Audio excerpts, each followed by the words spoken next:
of civilization, Union still seeks to unite the human diaspora.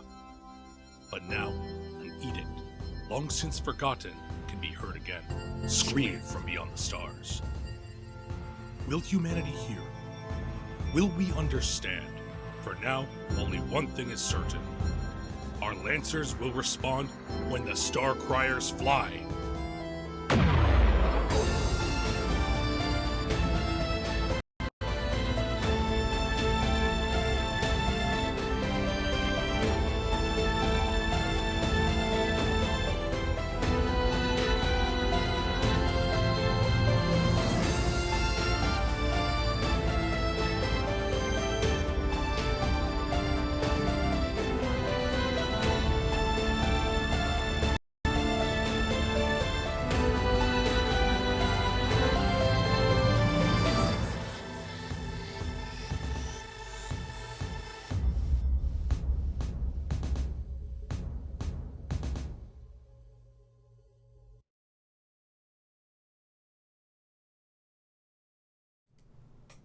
That's just outro. Hello and welcome back to RPGs Uncovered, where the cameras are always a mess.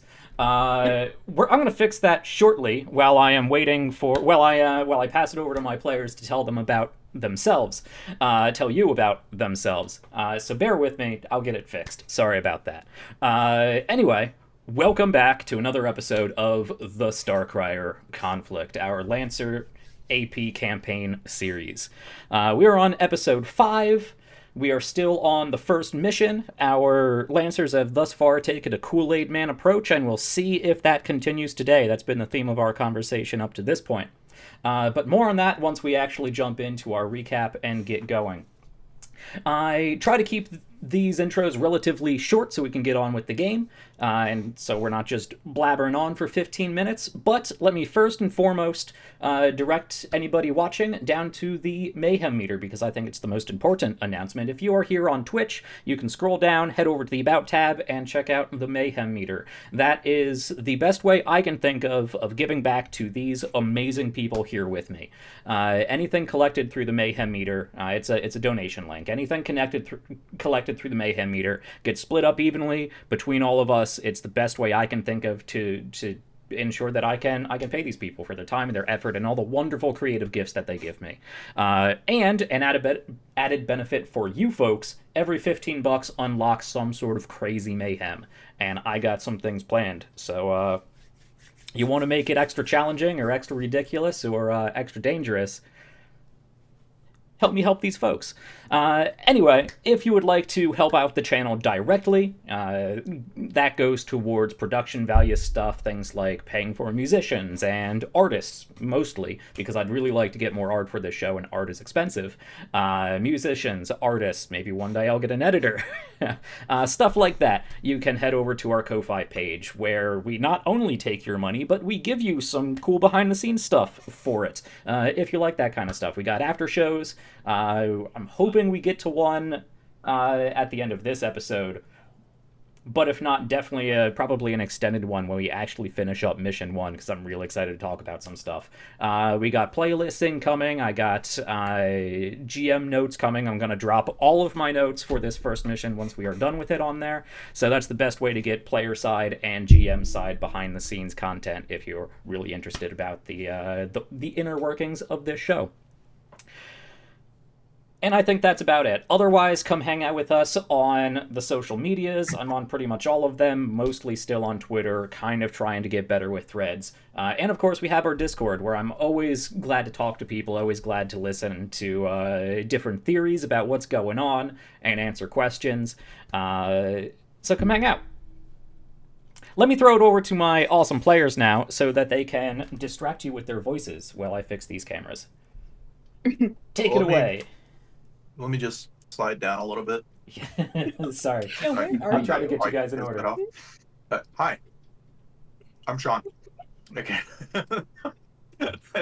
Tonight I'm playing August Walker, aka Solitaire, who pilots Epithet.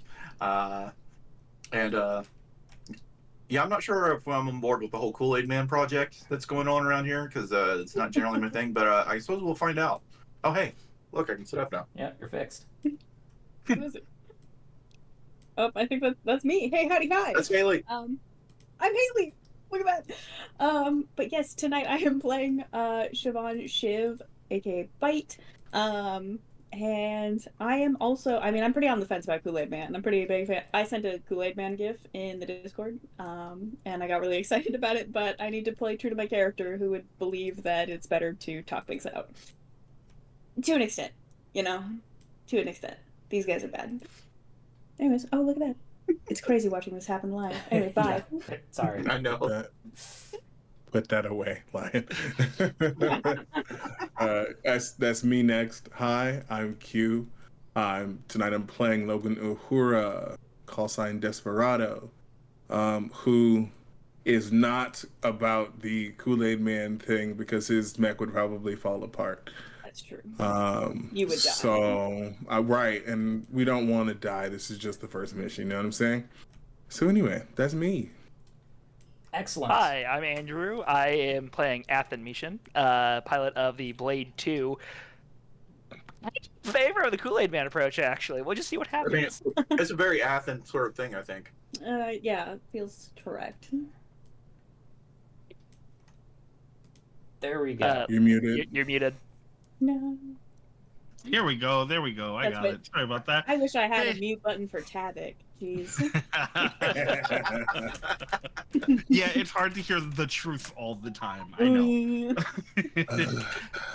Hey, I'm Drake Lionheart, and I will be playing John Tavik Vasir Harrison the Fourth, Starblood, piloting Throne. Maybe. We'll see. We'll see if they need me. It's fine. Oh, boy. AKA that douchebag over there. Seriously. Yeah, Wait, badass, everybody, yo. really quick. We haven't done it in a couple weeks. Pronoun check. Back in order. Oh, He, Good him, call. 4 rounds for me. They, them. Siobhan is she, they. both he, hims. Also, both he, hims. They, he for me. He, him, they for Tevin. Excellent. And just in time. Hello, folks. Jack here once again. He, him. Yeah, let us move on from the tech gremlins then and jump back into the Starcrier Conflict. So, last time on the Starcrier Conflict, We'll see.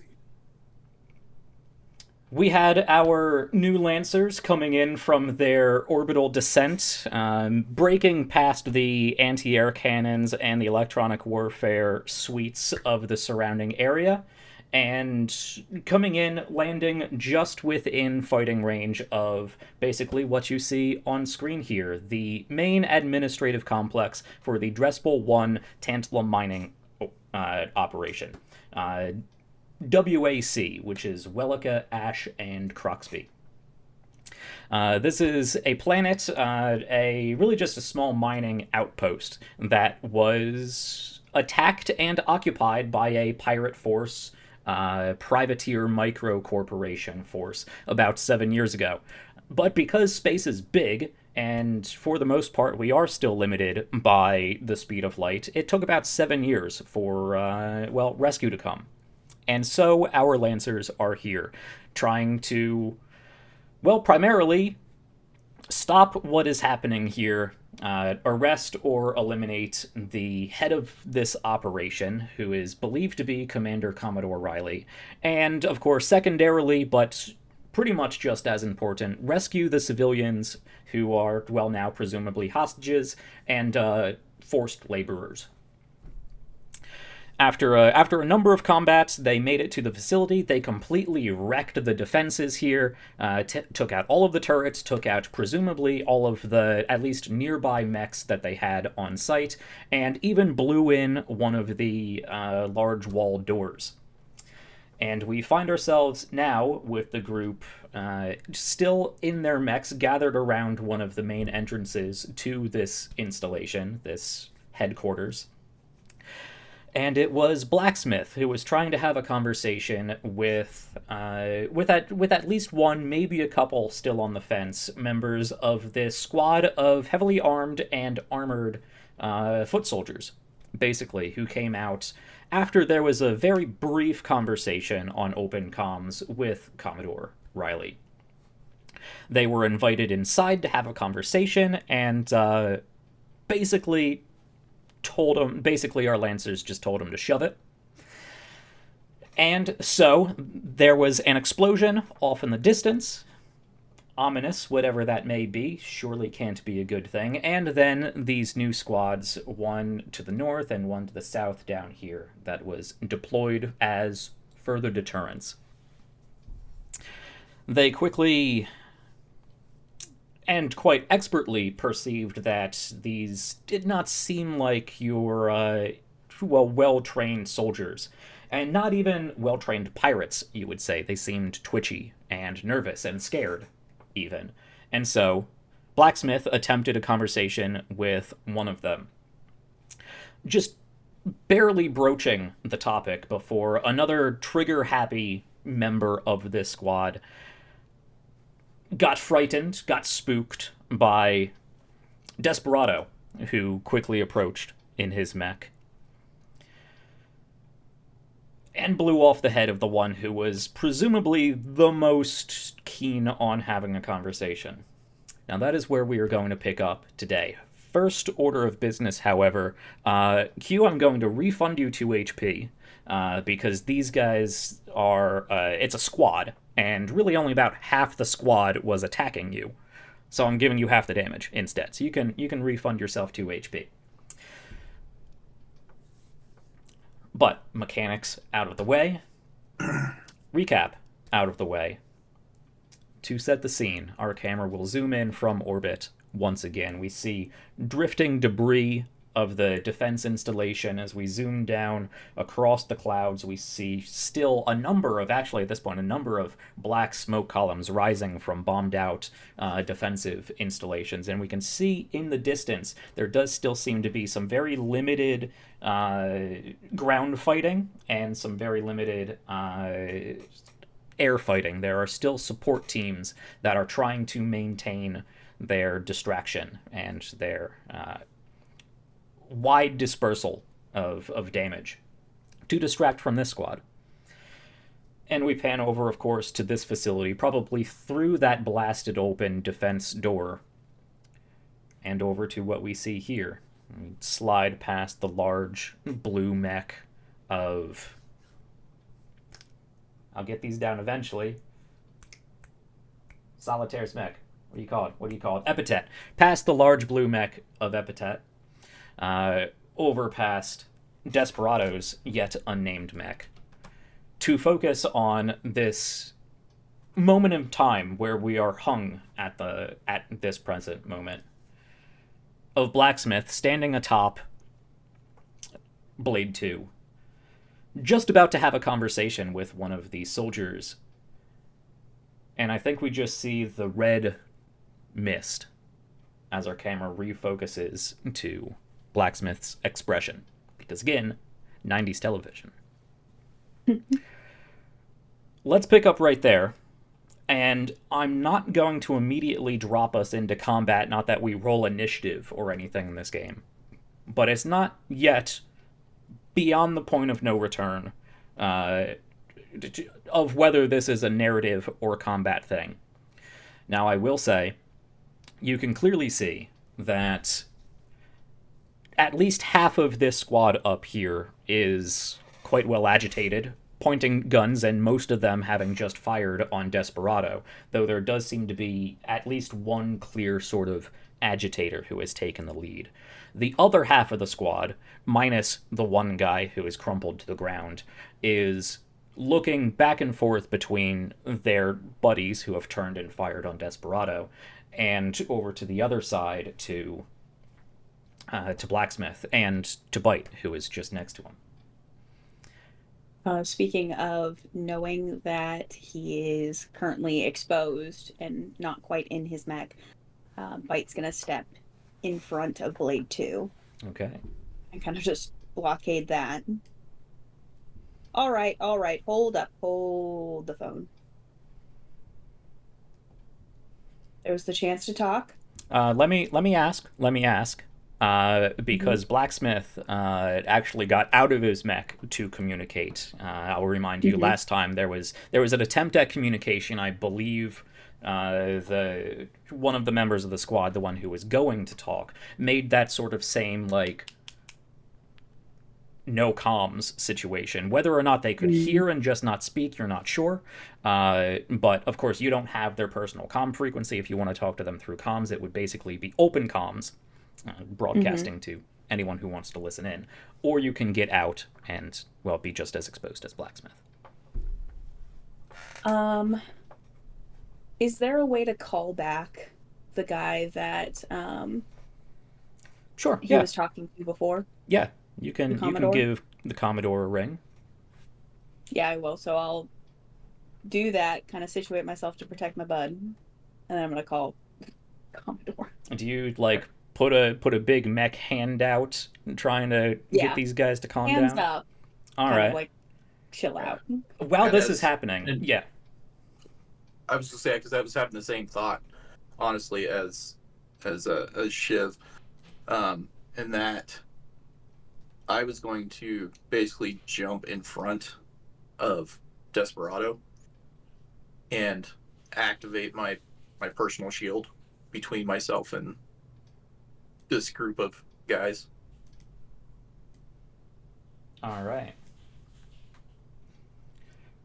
So you move forward, activate your shield, though I assume you're also doing a sort of everybody calm down sort of thing. Yeah, I mean, he's not pointing any weapons or anything, just pulling up that shield, the faint ripple in the air kind of thing to show that you can see that there's something interposed.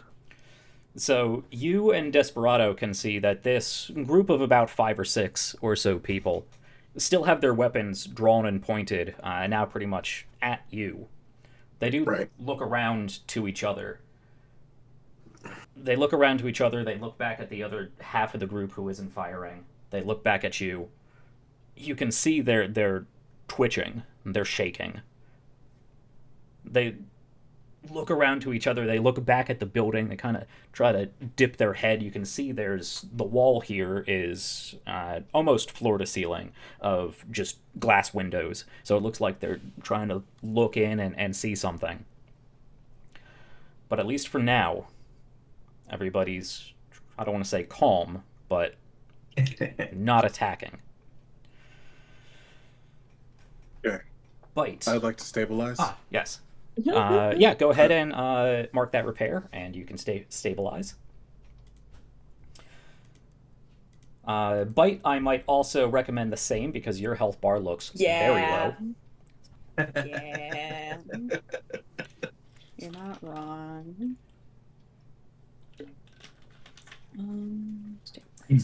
So, Bite, would you, are you just pressing the hail button and basically just giving him a ring, or do you have an opening message you would like to send?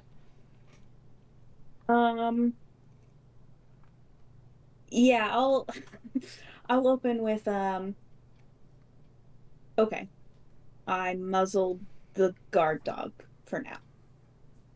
Let's try this again. I say it with absolute affection. Okay.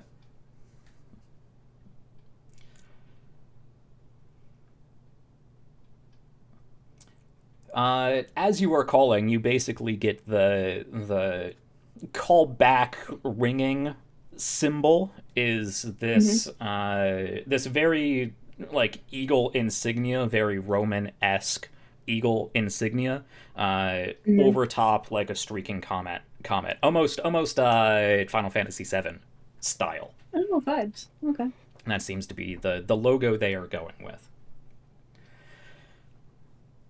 A choice. The call answers. Hello, and who might you be? Javon Carey. Okay, so the leash is kind of held tight at the moment. You mentioned we could talk. Yeah? Come inside and just talk. Yes, I think that would be ideal for everybody involved. I'm glad to see cooler heads may have prevailed, though I do have to ask if your team is on board. Well, at the moment, yes. But I can't promise that forever if you keep sending out civilians in suits. So maybe call them back. Well, I'm sure you can appreciate that we only have so many people here. It is a small mining operation, and those who have been welcomed into our family are also required in times of great need to defend it.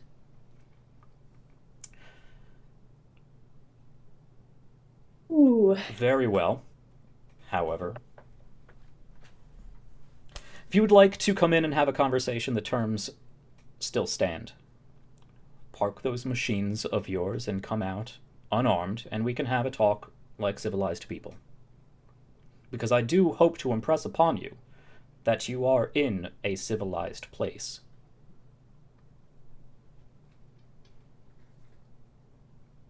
So my life on your word?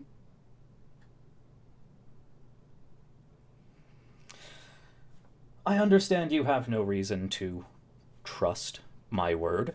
Sure. I don't quite have any collateral that I would be willing to exchange, except the alternative is the return to our little detente that we seem to have here.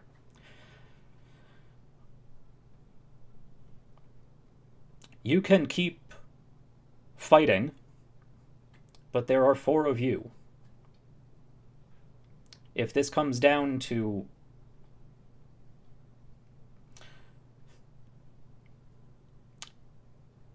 I don't like to make threats, and I don't like to make threats that I don't want to uphold. But I have more bodies than you.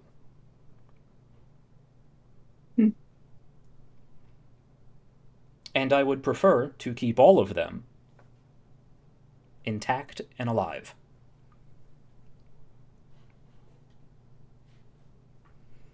Jack, Shiv is a clever person, I would like to think. In a war of attrition, if it came down to it, would we win? I mean, there's a lot of unknown unknowns there. I mean, he is right. He has more bodies. And if he is willing to... If he has people who are willing to go out, that makes it even more dangerous and more long-standing. If he has the equipment to send out... The equipment and authorities to send out people who otherwise would not want to go out, that makes it even more dangerous and even more of a long-standing conflict. And basically, you are sort of besieging this place. Unless you are willing to get out of your mech and go inside the building, your only other alternative is, as we said before, to Kool-Aid Man through it, which, as I said before, would put hostages in danger. Not just the ones who may be in the building, but any sort of retaliatory strike that may happen because of it. So unless you want to actually just destroy this place and, you know, secondary objective of rescuing people be damned, you probably would not survive a battle of attrition. The only option would be reliant... I mean, you might... I mean, there's a number of ways that you can go about it. This is a big sandbox with a lot of toys in it, but only knowing the walls of this HQ and surrounding area, you only have so much that you can go by. You do know that there are Navy reinforcements on the way, but your objective was to take care of this before they show up, because they don't want an extended ground offensive, and they probably don't want an extended ground offensive, and at least to the information you have currently, if they were going to send a big military strike, they wouldn't have sent you. Yeah. Okay. And you don't know what other resources or tricks this person may have up their sleeve. Okay.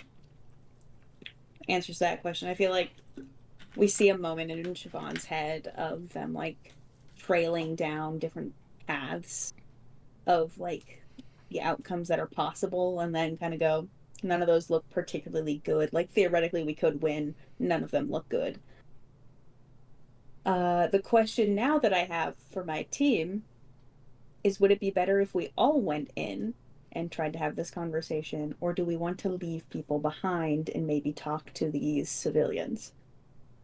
I mean, I'm down to go. I'm down to go inside because, quite frankly, I don't need a gun to kill this man if I need to.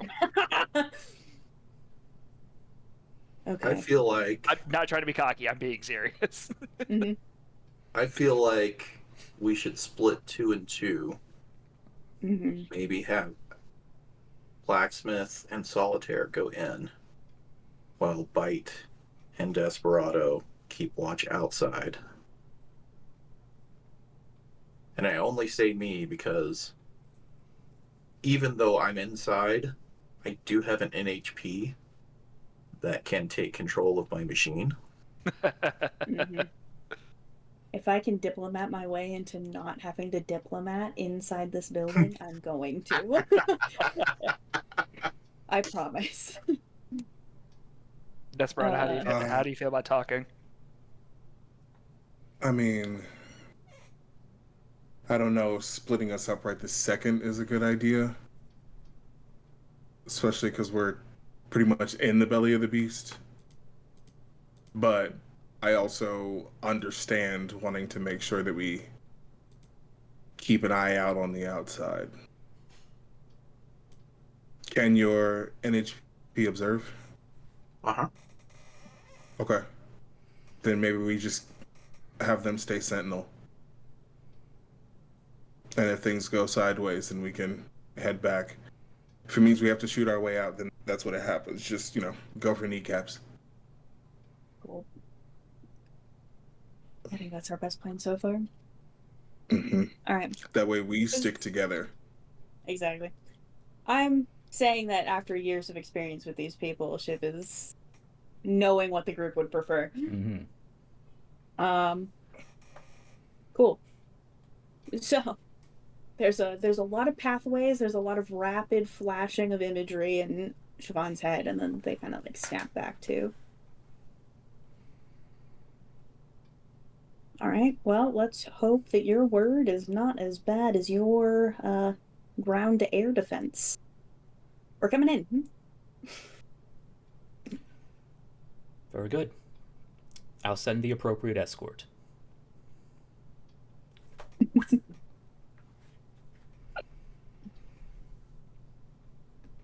Over group comms, Shiv will come on to everybody and just I'm not gonna talk anymore. That's probably not. I got scared. You said what she said. I don't necessarily regret it unless I die, but then if I die, I can't regret it, so I guess it's fine.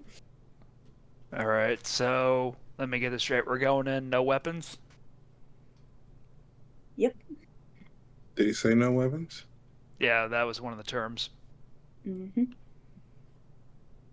All right. Quite frankly, fuck it. If I don't like what he's saying, I'm going to break his neck. Okay. We should tell our support. I can't do that. Absolutely not. Shiv's slipping out of their mech already. It's like, nose goes. All right. Anybody draw for it? I got it. My long-range comms are still down. Oh no. There's a quick camera slide of Solitaire just flipping a switch. Oh no. Starblood, this is Desperado. Ganshu, good to hear from you again. What do you got for me? Oh, I tried reaching out to you. You were too busy. Well, It's I'm doing fine. things up here. Oh, yeah, I know. Anyway, we're Well, going inside. We inside have where?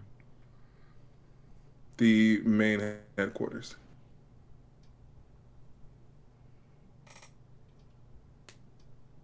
Going to need a bit more of a sit rep than that, I think. The Commodore is using civilians as casualties, as collateral. He's already destroyed one of the auxiliary bases, one of the facilities. He sent out several groups of civilians in combat armor. We're going in to have a conversation. There's a moment of quiet, and then, do you have a head count? Of people? Yes.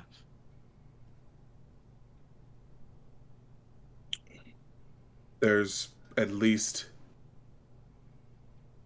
12 out here. Well, 11 now. One of them got trigger happy. And there's another group to the south of the building as well. Right. With another group on the other side. Make sure you keep someone by comms. And my previous order stands. Don't die.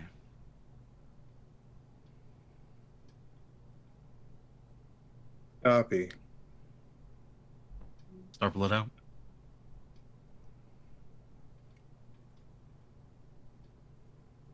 Okay. It's been made aware. Let's get this over with. I'm going to give Kitsune a rundown, stand watch for any disturbances, any new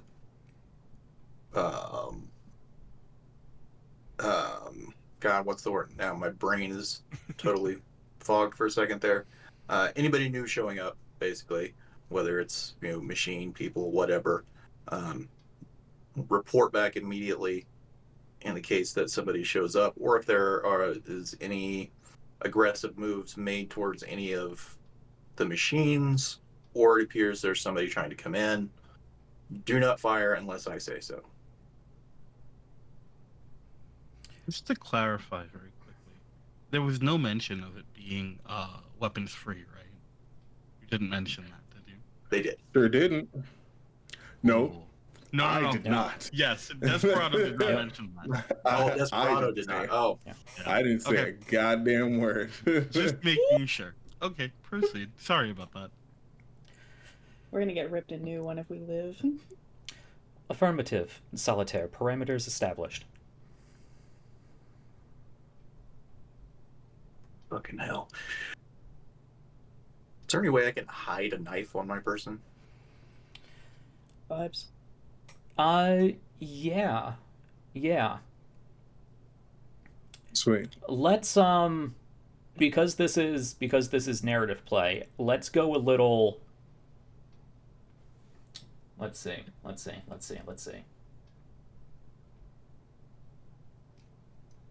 No, you can roll for it now, and depending on how it goes, I'll just sort of bank whatever complications that may have. So, do you have any skill triggers that would help you in hiding a weapon on your person? So one of my skill triggers is spot. That's being able to spot hidden things and notice details and things like that. So I figured, therefore, since I know how to spot these kind of things, I would know also how to keep them from being spotted. Stretching, maybe? You gotta try. I am going to give you a +1 with that instead of the standard +2. I like where you're going, but I think there are actual like stealthy covert skill talents that are more applicable. Probably. Yeah. So that'll be yeah, your D20 +1. I am going to make this a risky check, however, because it has clear and obvious complications for if this goes wrong and you are found with a weapon. Okay, well that's an 8, so yeah. Okay. So that is a failure on a risky check. Cool. Simply gonna die. Well, like I said, I will bank that and I will make a note.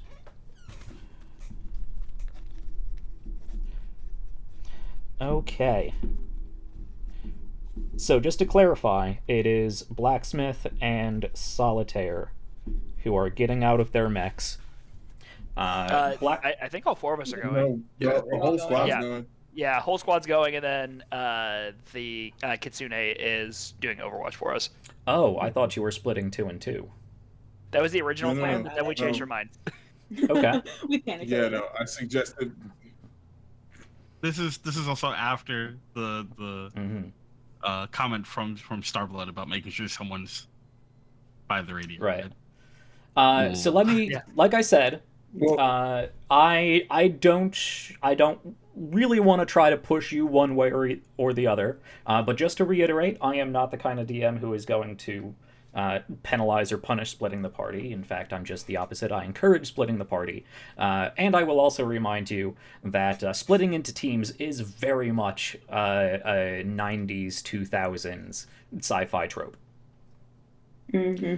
So I will leave it to you. If you want to stick with that 2-and-2 plan, you can keep Kitsune out here. You could have a team that stays and maybe talks to these people, or maybe you go and check out the greater area. Maybe you just stay and stand watch while the other team goes off. Or you can, as you determined before, all go in. They both have pros and cons. Still like the splitting party, personally, but I'll leave that to group consensus. No, it's fine. We can do that. Mm-hmm. But, If I in can that- gracefully duck out of having to go inside, then yeah. Okay, so Blacksmith and Solitaire are going inside? I guess so. Sure. I'll still step outside of my mech. Because there's no reason to be inside of it if we're not planning on being combatants. So you can see, as you are having this conversation about who's doing what, and kind of informing Starblood, you can see the squad out in front of the building. They do sort of take a... I mean, like I said, they're not really trained combatants, so they don't, like, drop into at ease or anything, but they do mostly lower their weapons, and you can see they're just kind of standing around looking at each other. So, Blacksmith, Solitaire, and Bite start slowly disembarking from their mechs.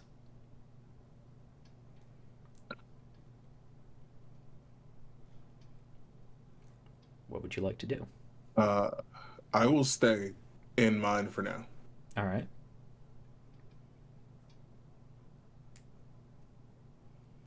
As I'm walking past this this squad, I'm just gonna look over at them before meeting up with Solitaire. Hey, just so you know, the guns on those mechs are way bigger than what you got. Don't do anything stupid. Bark, bark, Don't, be a nice. A couple of them don't pay do just... attention to him. Just just relax.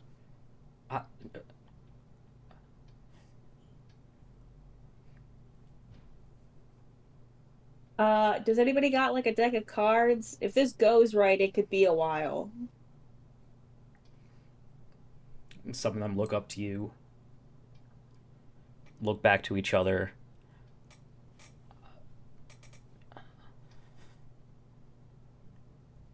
Kind of shake their Wait, head, that's shrug what- their shoulders. Can I share a futuristic version of Tabletop Sim with these other mechs? Also, I'm gonna just get on my comms real quick. Hey, Shiv, Desperado, just in case you get really bored, I still have the sound system in my mech. If you just want to play some tunes or something like that. I was gonna say that the tabletop something sounds like a custom thing, like you would take the 1 point thing for it, but it would Right. be so cool. Tabletop simulator system add-on. You guys want to play some Lancer? Yes, Lancer. Okay, yeah. Yeah. So as we're passing by these guys, kind of what does their equipment look like? Like, is this like professional grade looking equipment? Is this like cobbled together from, the junkyard? Much like a lot of what you've seen here already, it looks like not military grade, but like professional security grade Okay. 30, 40 years ago. Okay. Outdated. Yeah. Okay. Outdated PMC stuff. Okay.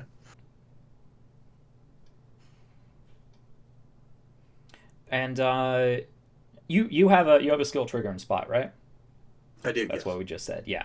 I'm not gonna make you roll for this. You notice now that you are closer and walking by that they do have body cams on them. Okay. But the two of you, Blacksmith, Solitaire, you sort of mad dog these poor hostage combatants and make your way inside. It is, once again, a rather large building, and unfortunately, without making the map that is shown on screen just enormous, I can't really make it to scale. But this is a large building. It was created out of the transport ship that they came on. So you can see it is structurally very sound. Obviously, there are windows. Now, what windows are in the future for spaceships, I mean, it's probably like some kind of translucent titanium or some other fancy sci-fi thing. But it is a large building, about half a mile or so, on each side, and goes up probably a good 3.5 to 4.5, 5 stories, somewhere around there, depending on what is just architectural and what is actual usable space. And you walk into it's been 7 years. It has been attacked, but it also has been repaired. There's some cobbled patches here or there. And by cobbled, I don't mean it's just kind of like bolted on. It looks like there was care taken to repair this place. But you may notice that some areas are slightly different shade of paint or slightly different metal that has been otherwise welded on and properly sanded and whatnot. It looks like they've taken care to not only repair the building, but make it somewhat nice looking. And you walk in through this wall of windows into basically a corporate headquarters main atrium. You can see in front of you, it stretches on for a little bit. There's marble tiles on the ground. There is a number of little seating areas that are surrounding, like little gardens. There's trees in there. There's a desk at the far end with a little dividing wall, and it looks like you can go around further into the atrium, and you can see there's a number of hallways that go off, left and right down throughout this first level of this headquarters. And actually, this main atrium does open up to a second floor, so you can see there's a staircase going up. It has, the glass handrails and dividers, and you can see there are soldiers lining that walkway up on the second floor, looking down into this building. These ones don't look nervous. They don't have their guns trained on you as you walk in, but they are standing there. They are clearly at attention. Their gear doesn't look too terribly much better, and in fact it's probably not the armor-piercing high calibers that they're using outside that are designed to puncture mech hulls. These are, of course, more ground assault person-to-person weapons. But you do see up on that balcony there are a number of soldiers, and down just in front of the desk, there's nobody at the desk, but you do see signs that this is a lived-in and used place. There's trash cans about that have things in them.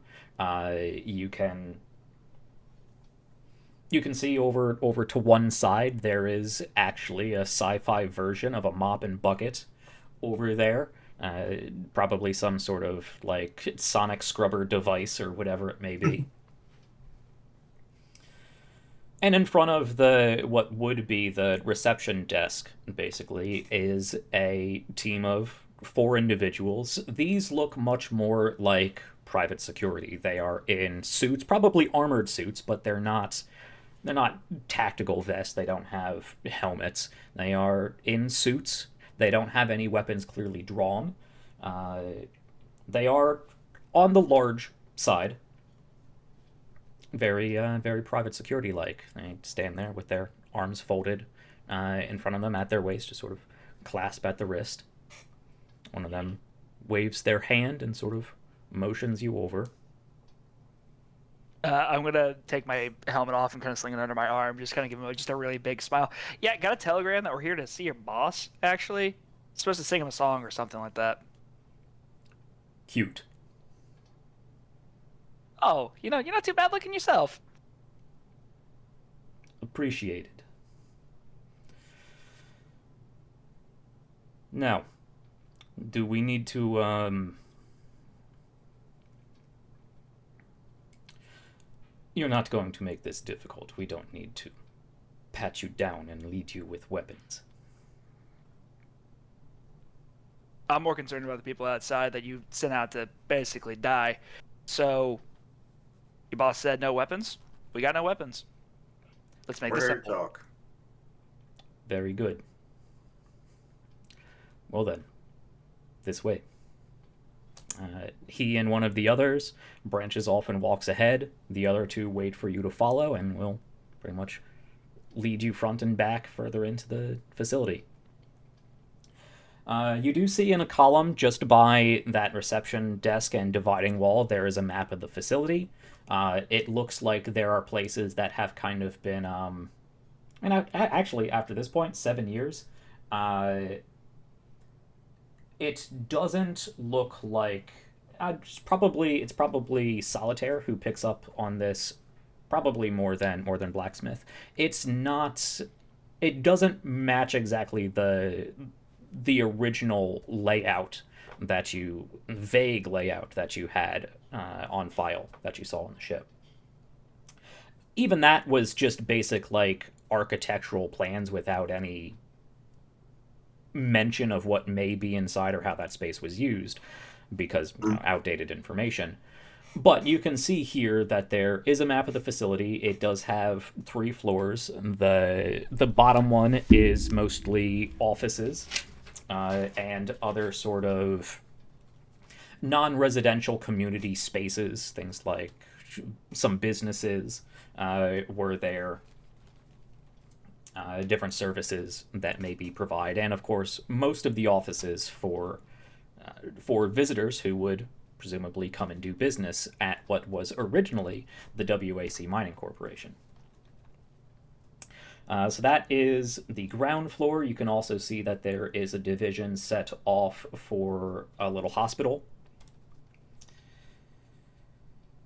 The second floor is listed as mostly residential, but there is a clear dividing section. It looks like 1/3 of the area has been sort of cut off and divided. It doesn't list exactly what that is, but it has been divided as clearly demarked other than the residential living spaces.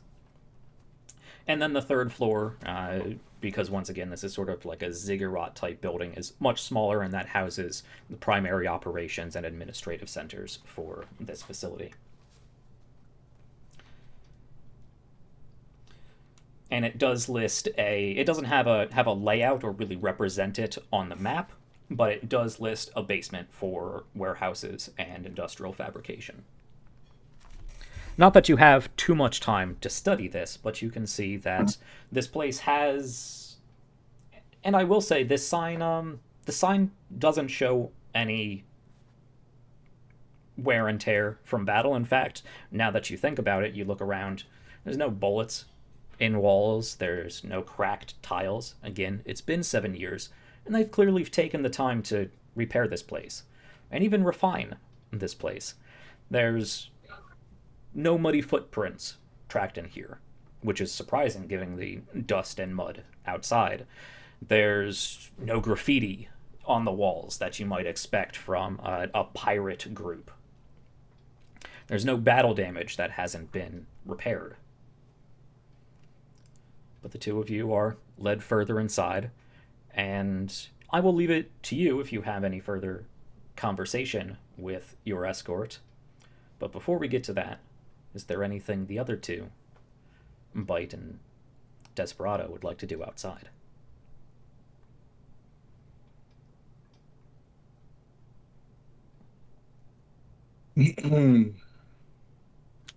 Tavik.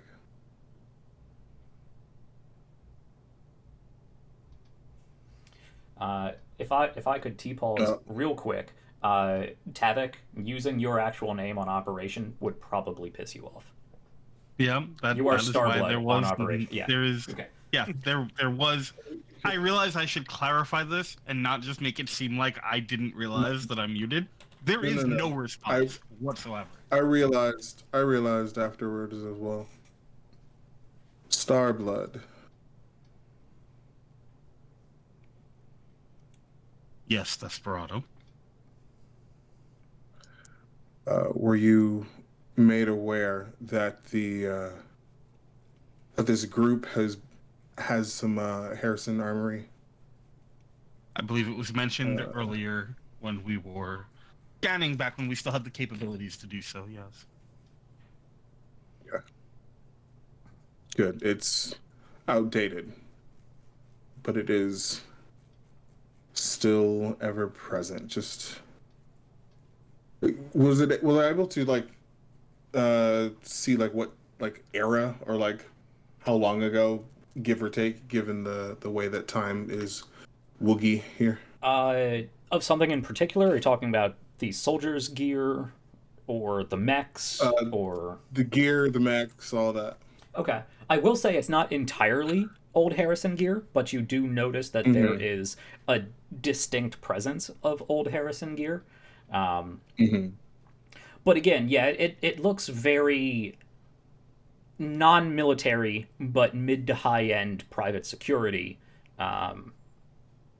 stuff from somewhere between 20 and 40 years ago. Which, of course, in the year cough many thousands in the future, 20 to 50, even 100, 150, 200 years isn't the same as saying, well, back in 1824 or whatever, because relativistic time and technology plateaus and whatnot. So it's still useful. It's just not anywhere near top of the line equipment. Gotcha. Okay. Send me all of the information that you have on these. I'm a bit busy trying to ensure that you have all the time that you need, but see what I can do for you. Speaking of which, Starblood, Desperado, I apologize for interrupting your call. Hajiri here. If you are planning an extended conversation down on the ground, I reiterate, we will need to halt our support exercises. We can only hold this for so long.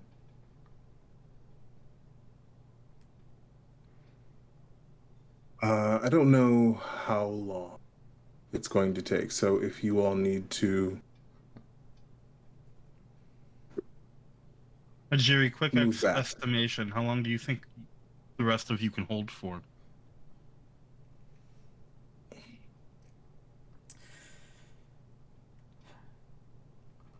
If they do not have further reinforcements available, we could maintain this current engagement and harrying activities for 20 minutes, half an hour, perhaps. You have 10 minutes. We are mostly, of course, providing distraction. Once we are gone, it may allow them to consolidate. Thank you, Jerry. You have 10 minutes, Uhura. Make it count. Send me what you have. I will get you whatever information I can. But please understand that if it comes down to it and the question is the lives up here working to give you time to complete your mission, or the lives down there that were lost 7 years ago, priorities lie where they lie.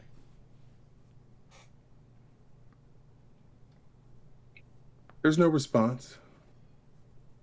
Uhura, please confirm.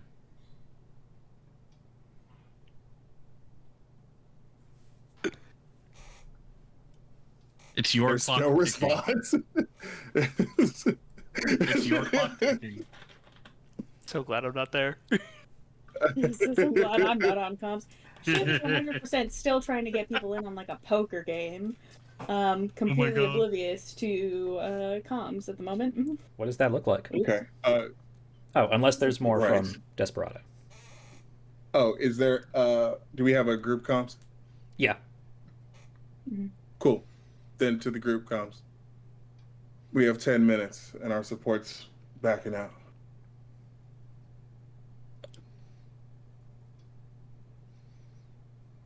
Down to 9. Starblood out.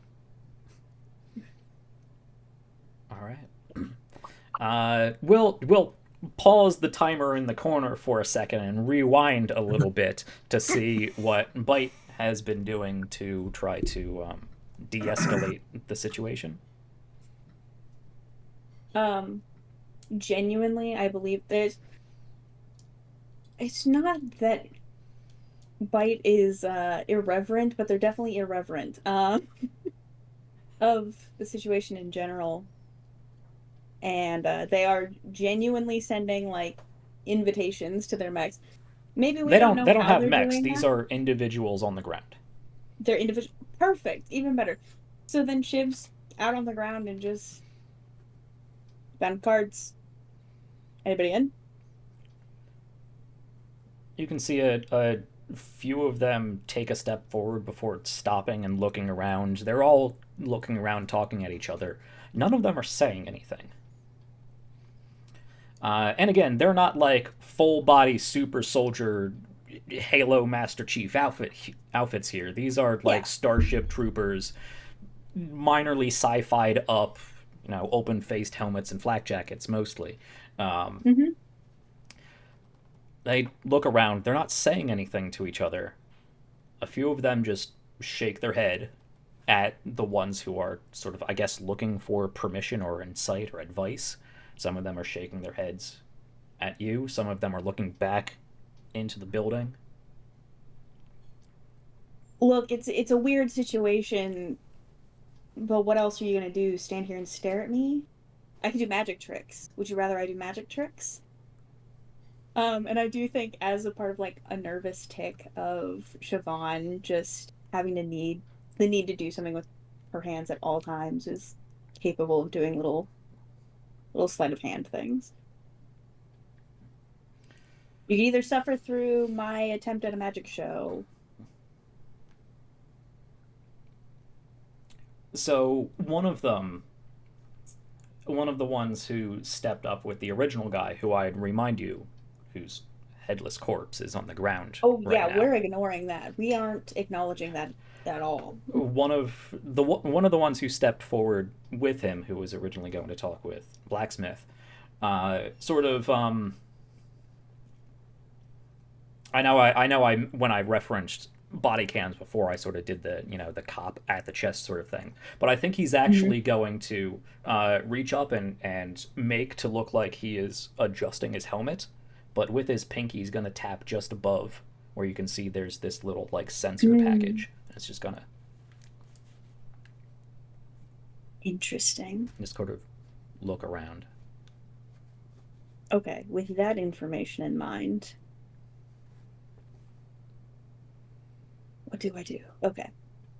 I think Shiv's gonna turn, just kind of like shrug as if like, I've been waved off, whatever.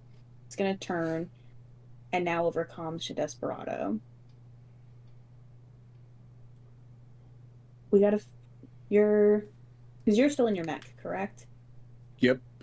Okay, so you can still do shit. There's something up with these civilians.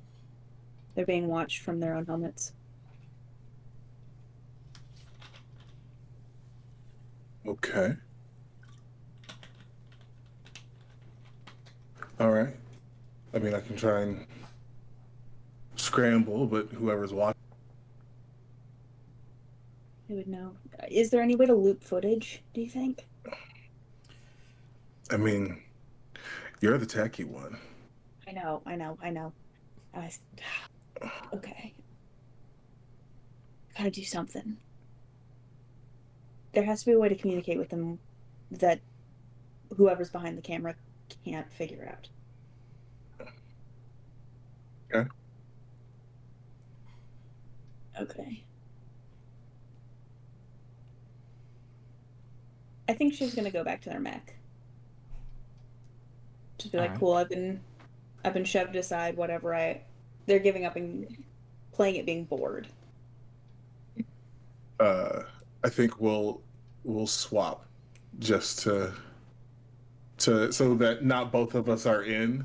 Mm-hmm. And I'm gonna, let's see. Yeah, I'll be on the outside.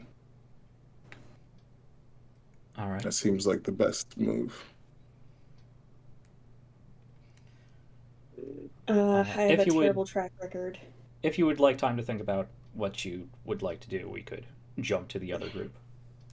Unless you have Yeah. something. Okay. Blacksmith and Solitaire inside. You are led back behind that dividing wall. And in the center of this building, it does look like on the ground floor and sticking up into a dome that is a glass dome that looks like it provides a window between the second floor and this extended first floor is a large garden. It's a whole sort of garden atrium inside the first floor center of this building. And of course, you walk by a number of different hallways that go down. They look like your typical office building hallways.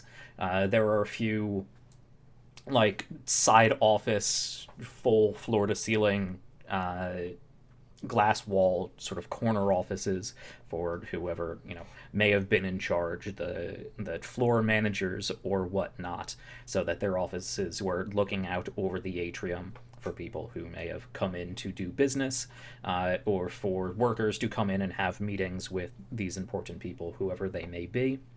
A few of them are tinted, some of them are not. You assume that they use some sort of electronic fancy glass that can cloud the glass or make it translucent. You are led along the exterior of part of this garden further into the facility until you get to an elevator. Of course, the 6 of you get in this elevator. It's a little crammed with the 2 of you and 4 burly bodyguards.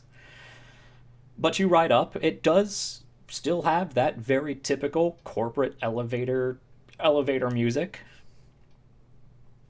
So you slowly make your way up. Since I am talking, I will call out the hydration check. Thank you very much, Miss Moon.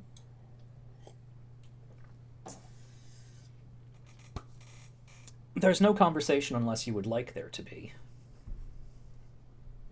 Mostly just observing, just kind of quietly studying these guys, looking for signs of weapons, like, a bulge here or anything like that. Mm-hmm. What kind of stuff they might have on them. For the most part, the ones that were leading you, when you get into the elevator, they do go in last and just sort of turn and again stand, not menacingly with their arms crossed at their chest, but just sort of that polite but at the ready. The cop stands with their legs just a bit spread, their arms clasped at the wrist, just at their waist, facing you. So they're not looking away. They're not staring you down. They're not trying to be any more intimidating than just their large structure would be. But there are always 2 that are behind you and 2 that are generally in front of you. You can see that it does look like all 4 of them probably have some sort of weapon holstered at the side underneath their jacket. You do get the sense that these are they're not like $10,000 suits or whatnot, but they are nice. They fit well, maybe not expertly tailored, but they fit well for somebody of their body type, and you do get the sense that they do have some sort of interior lining or interior paddings, probably some sort of ballistic padding. But at least these 4 do look trained. You can see it in their stance. You can see it in the way their eyes keep track of you and their surroundings. Okay. So, how long have you guys been pirates? One of them inhales deeply, sort of breathes out his nose, and how tall is Blacksmith? Vaguely. About 5'10". Okay, and looks down at you. We are not pirates. Right. What was it? Privateers? Is that what you're calling yourselves these days? We are a legitimate micro corporation. Oh. Okay. Yeah. Okay. Cool. So how long you been doing that? What made you want to get into it? I'm just literally trying to just talk them into boredom. I believe your questions would be more appropriate for the Commodore. Yeah, but he's not here right now, and this music is terrible. It is. Okay, look, see, we can agree on things. Great, awesome. Look, already feeling good about this. I will say, Solitaire, you can tell there's kind of a nervous energy and excitement, just in case shit goes down. I am glad I can put you at ease.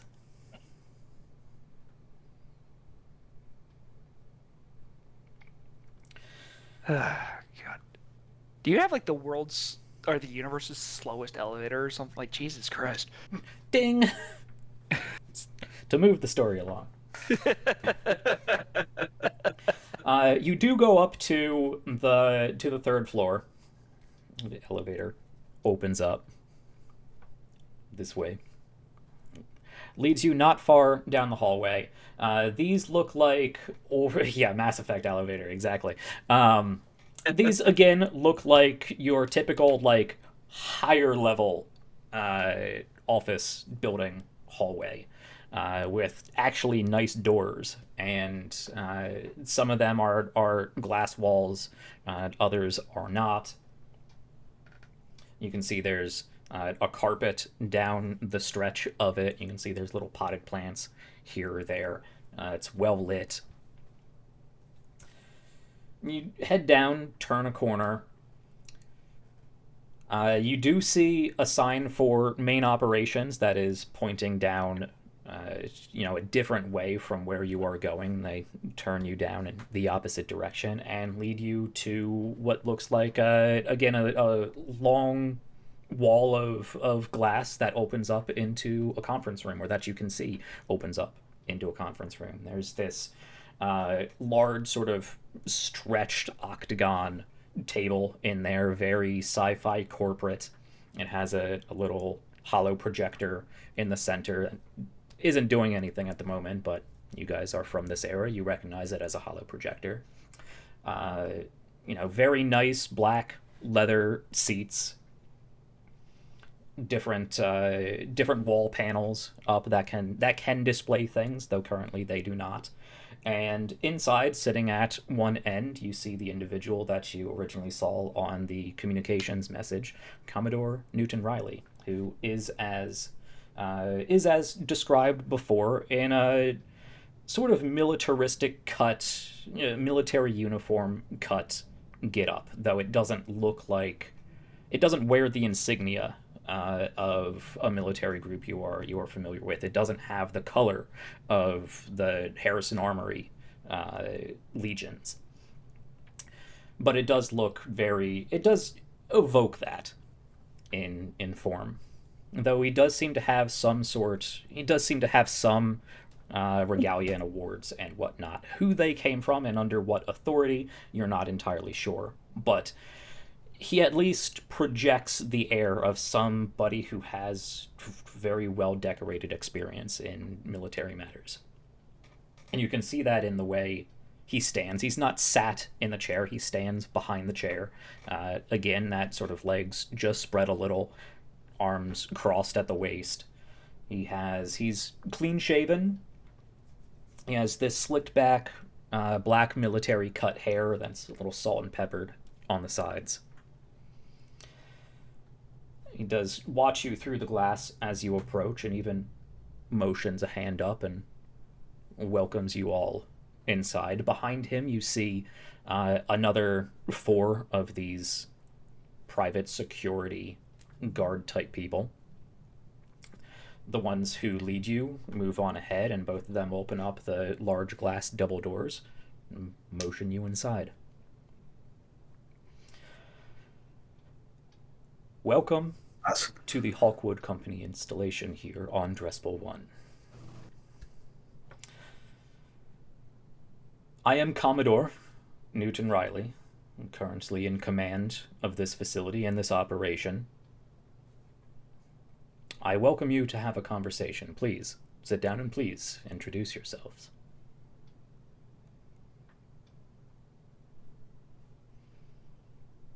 I'm going to take a seat, put my helmet on the table. Well, I'm Blacksmith. Such informal names you mercenary pilots have, but if that is what you prefer... No, that's what you can call me. I can tell my friends my actual name, and quite frankly, we're not friends. Mr. Riley. He looks at you square in the eye, and any sort of joviality leaves his face. Commodore. Commodore. My mistake. Won't happen again. He gives you that head nod like, no, it won't. Solitaire will pop the seal in his helmet, and you get that hiss of escaping air. Slide it off and set it on the table and sit down. It's like, Commodore, you can call me Solitaire. Now, it's our understanding that this here facility some years ago was taken by force by you and yours. So he sits down once the both of you have. 2 of the ones behind him stay up. 2 of the ones sit down between you and him at the end seat. And 2 of the ones who brought you in sit down behind you while the other 2 stand at the door.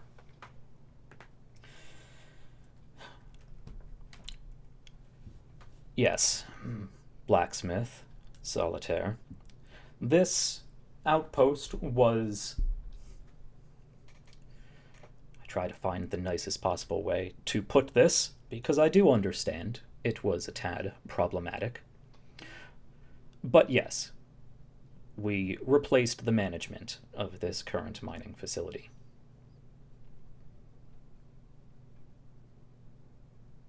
Care to explain why?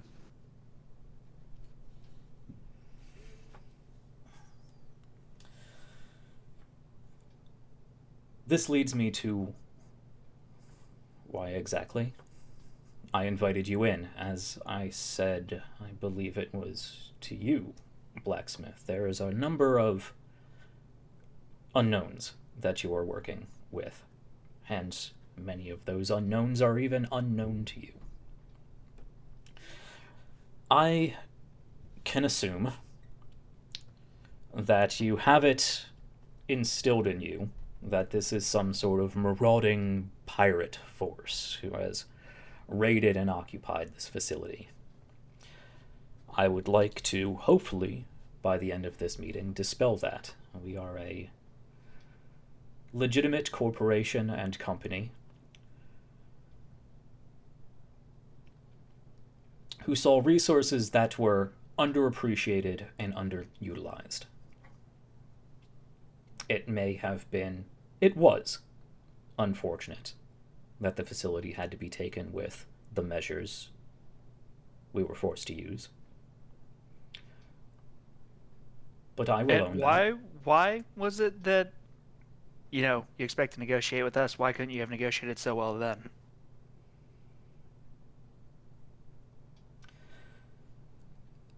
Because, Blacksmith, I assume you are here under the authority of, presumably, the Union. You are not a local mercenary force, not one I recognize. Clearly not one who has been stationed on this planet, unless you have been laying low for quite some time. there was an attempt made to broker a deal with this installation, with this mining operation. And unfortunately, the negotiations did not go in our favor. And we are not in a position to take no.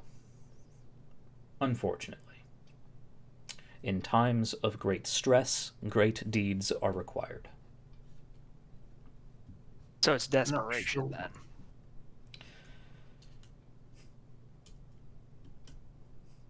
You may You believe say- that It was desperation. You seem to be very cozy here at the time.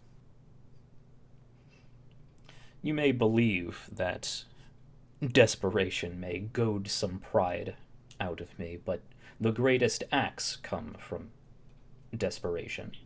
You know yourself best, and you perform best when there are no other options.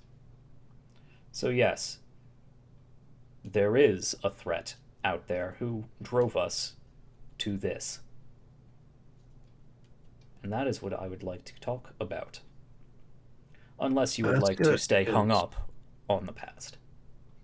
I would dearly love to know what drove you to think that you had no other choices in this matter than to use force on these folks.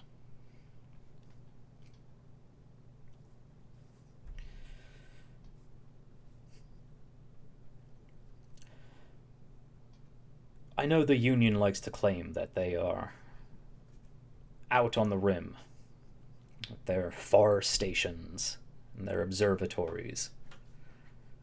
But there are far more of us that were fired out and forgotten decades, centuries past, who are farther forward in the galaxy than anything Union has thus caught up on. Obviously, it takes some time to get out there, and it takes some time to get back.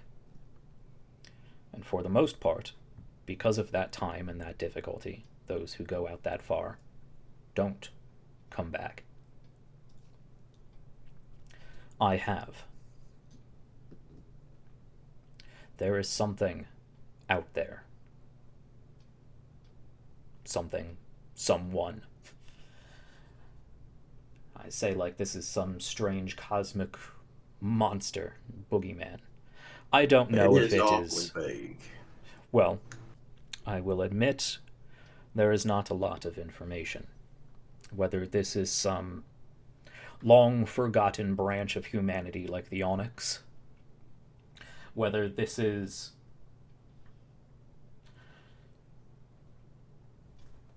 some alien race we have yet to come across, whether this is a corporation that has kept to itself, I could not say. But there is destruction out among the Rim, and I do mean the Rim. Not what Union considers the Rim, but out in the wild vastness of the void. There are rumors out there. Rumors that I have seen, at least the effects of. Whole fleets torn apart. Planets depopulated. And so, some of those out there, who were forward-thinking, with experience to lead, migrated back inward to prepare. And being the legitimate corporation that you are, you decided that the best course of action was to kick a bunch of people out of their home by force and not notify anybody, Union, for this at all, so that way we could, to make a more We are not united part front. of your Union. Oh, we gathered that. Yeah. Nor has your Union made any attempts to make us feel at home. Well, you did just sort of waltz in, kick some folks out, and then put the rest of them into slavery. As far as you know. Hmm. Right. Yeah. Here's the thing: is we're diaspora kids ourselves. We know how it can get rough. Again, what Union calls the Rim, the diaspora. Colony kids. Yeah, third generation myself. So fucking what? And you had the luxury, the privilege to run back to the Union. And here we are. We don't have that. We didn't have that. We had to make our own way. And so we did. And thus was born the Hawkwood Company. Right. Right. Problem with the Hawkwood Okay. Company right now, though, is that you really pissed off some people. And quite frankly, the way that I'm seeing this is that it could get really bad. So, I mean, Very much so could. I think there's a. Let me just clear this up here, because I think there is a fundamental misunderstanding about this particular conversation and our presence here and everything. Is you like to use the word negotiation and such, but so far as I'm aware, and correct me if I'm wrong, Blacksmith, but we don't have any authority to negotiate. So you see, regardless of what, and trust me, I'm very interested in what you're saying. I would love to sit here for hours and pick your brain and figure out here all of this, because frankly, this is fascinating to me, and I would love to know more. Can be arranged. But it doesn't matter a whole lot at this particular moment, because the two of us, we're not here. We don't have the authority here to say, okay, y'all can stay.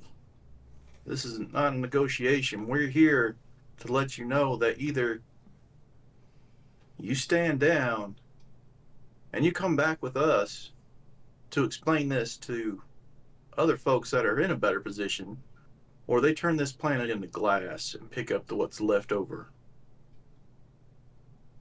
And everything that you have gone through to come back here and, I don't know, prepare for what this threat might be, it's ashes, dust in the wind, and you have wasted every minute since you came back here. Or you tell those folks to stand down. You don't kill any more civilians. We take you to talk to someone who actually has the authority and the power and the resources to help you out, so that whatever got you running scared, that maybe we can deal with it.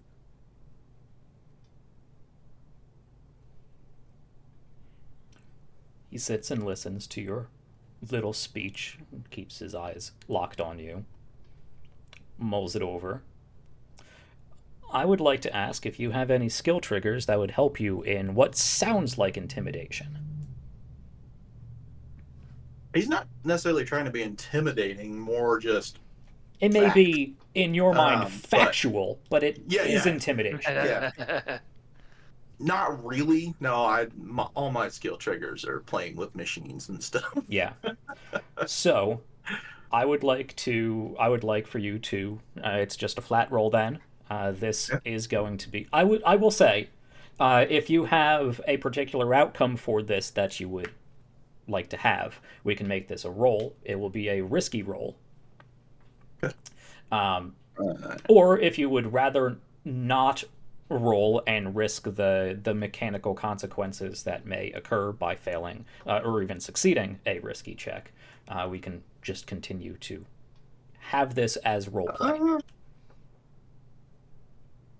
I mean, I'm fine with rolling it, I guess, just All right. to see what happens. I mean, in his mind, he How is just persuasive trying to you are. convince this guy to see reason and take the logical outcome. So this is probably going to be terrible, just so you all know.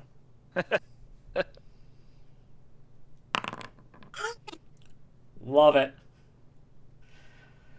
For our listeners, well, we don't have a dice box on the screen, but for our podcasters, if I keep this in, that was a natural 1. Oh, because God, the dice hate me. So he sits there, he listens to what you had to say, his eyes locked on you, not necessarily in a menacing way. Occasionally looks over at Blacksmith, who I'm sure has some sort of, encouraging, yeah, that's right, sort of thing. Takes a deep breath, and he sort of stands up and props himself up on the desk.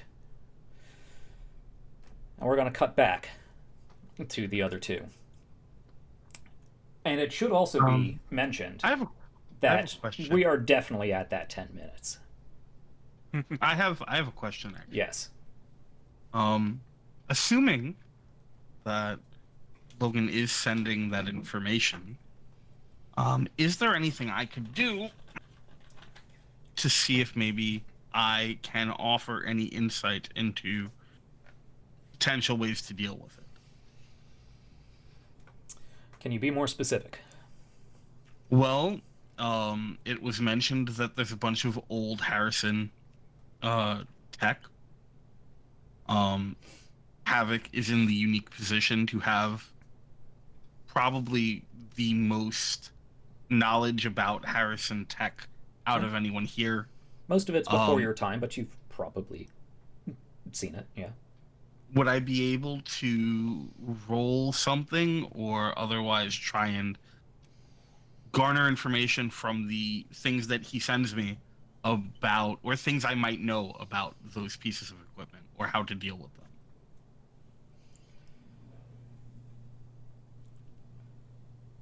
By how to deal with them. Because we're talking about a lot of stuff here. The orbital defenses, some of them were Harrison. Some of the installations were Harrison. I'm sure the V-17s had some old Harrison parts in them. The mechs that you were not here to see last time were actually off-the-line Harrison, but again, like 30 to 50 years ago. Sure. And then, of course, there's ground equipment, some of which is Harrison. The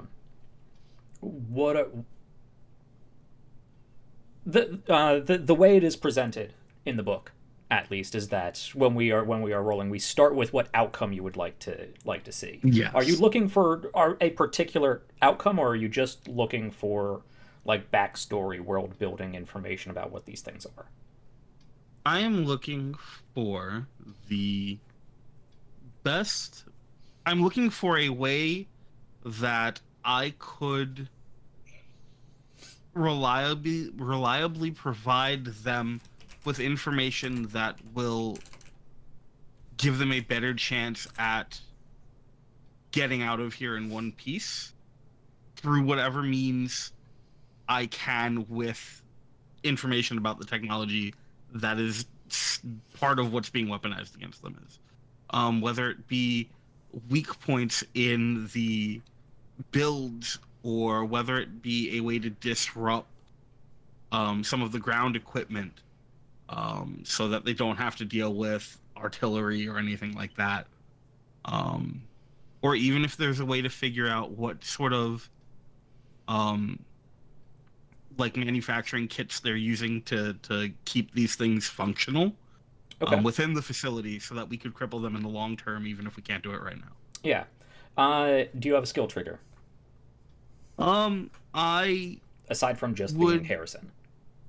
I would I mean, no, I would wonder if maybe read a situation could, I know that's stretching it a little bit, but I wonder if maybe read a situation might be able to work here. I know that's usually more for like direct like confrontation situations that I'm in front of, but looking for like subtext, looking for ways to deal with the situation Maybe. Again, I know it's kind of a stretch.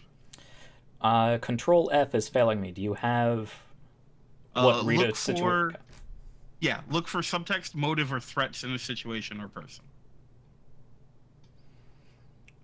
Okay. Yeah, that sounds more like a combination of insight and investigation if we're talking Yeah. D&D terms. No, yeah, that's totally fair. I will say, just like Sean's argument for spot before, I will give you a +1 on with that. But I will also give you +2 accuracy because you are Harrison. I'm.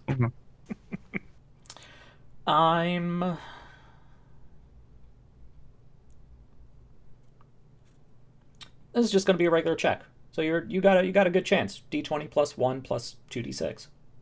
Okay, cool. Let me just make sure I have this typed in right. I think I did this right. Even with that, just scraping by with a 10 on Yeah, a that's a 10. DC 10. Excellent. So, obviously, you know that Harrison products are meant to be reliable and sturdy. Sure. So, when it comes to actually disabling or interfering with, like, ground combatant stuff, and it's not like you can send out a jamming signal and turn off ballistic firearms. Sure. You can't really deactivate a combat vest. And you don't see any artillery other than the the four smoking corners of. Well, actually, you're not here, but there were turrets along the corners of the defensive wall around the HQ that are currently quite thoroughly destroyed. Well, actually, I think at least 2 of them were only taken out technologically. One of them unscrewed itself off the wall, so maybe one of them may actually be repairable and functional, but currently not.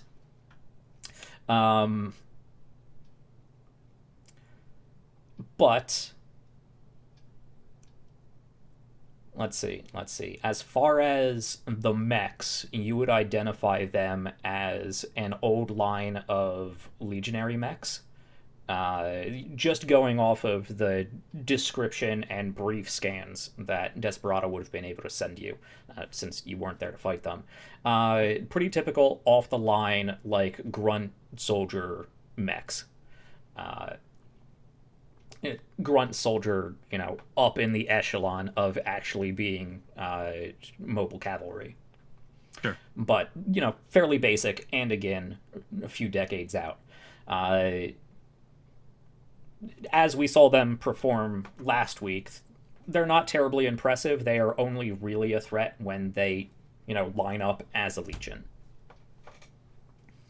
Of course, as far as anybody is concerned, you've not seen any others. I will say, if either they brought them here originally, or they were manufactured and probably kept up with over, again, almost a decade, there's probably, like, an actual industrial fabrication place here.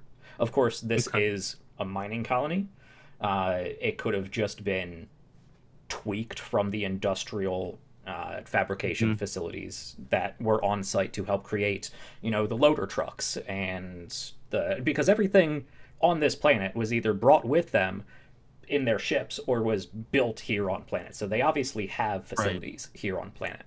But the fact that they have the licenses to make these things and the materials to keep them up, and it most likely would have required modifications to make these specific things, because there's no reason why an industrial fabrication plant would necessarily have the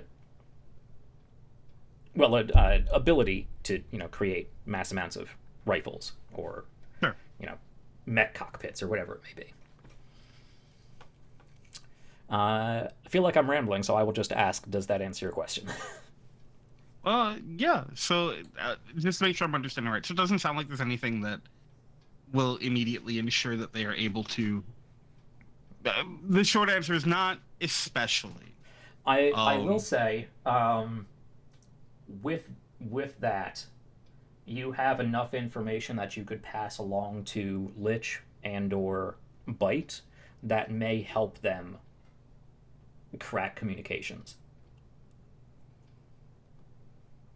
If Okay. they are using old Harrison communication arrays and presumably programming. Okay. So I think there's a moment of, because obviously Starblood right now is multitasking. He's both trying to go through his own mind and go through whatever data he has with him as he is actively engaged, and is barking commands back and forth.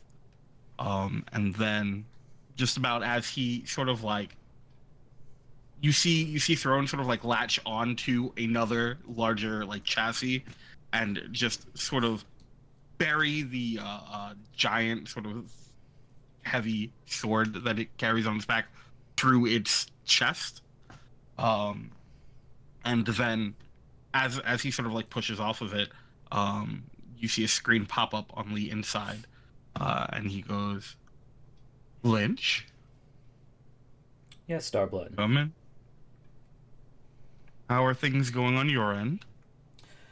I believe I am tracking all detected hostiles on my radar. I am providing jamming options and tactical assessments as I know. Lovely. Let's kick that up a notch. I'm going to be sending you some information. I need you to see if you can take that and get yourself into their communication system. If you manage to make it in, I need you to take that information and send it on along to Carrie on the ground. Can you do that? You can see there was a wide smile forming on his thin lips up until you said, pass it along to Carrie. Are you sure that's wise? I can handle this myself. I would like you to take care of it and then send it their way so that they can properly utilize it based on the situation that they find themselves in. I will pass along what I find. Starblood out. And then I think Starblood, looking at you're realizing the time and what they're coming up on, is going to begin working his way towards disengagement on his end. Mm-hmm. So, that is a good point. This is when Hajiri, or Lisbeth Hazamalaki, as you know her, would come back over comms to pretty much the entire engagement. Starblood, the 10 minutes you ordered has elapsed. I'm aware. Starblood, Desperado, since you were last point of contact. Update, sit rep, advise. We cannot hold this engagement.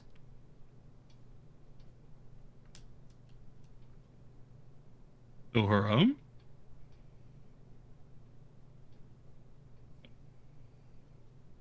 To comms, personal comms. Support is disengaging. So, it's just us.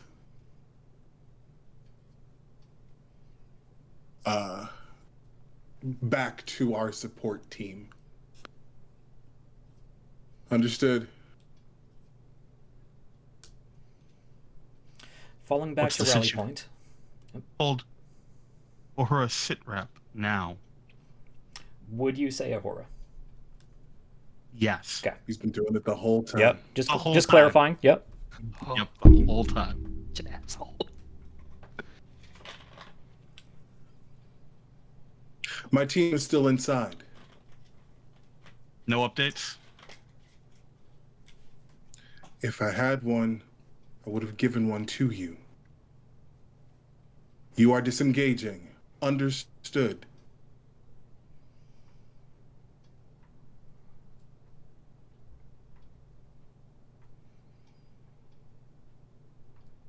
And then you can hear the connection. You can hear the comms cut. But there's on Hajiri's side, there's a hold on the communication. And then once Desperado is disconnected, take supports, pull back, take what you can out on the way. I will. Let me ask just to clarify, because you do keep going personal comms or whatever. There are operational comms that you guys connect all of your operation through, and then if you want to talk to each other individually, you can turn radio to channel 43 or whatever it is, sort of thing. Otherwise, you're all on the same channel. If you talk, everybody hears you. Yeah. Okay. Yeah. No, yeah. This is specifically purposely because. Yeah. Okay, so you're giving Azamalaki mission orders through personal comms. I am. Yes. Okay. Yes. Take support. Disengage. Take out what you can along the way. I'm going to go make sure that they don't all die.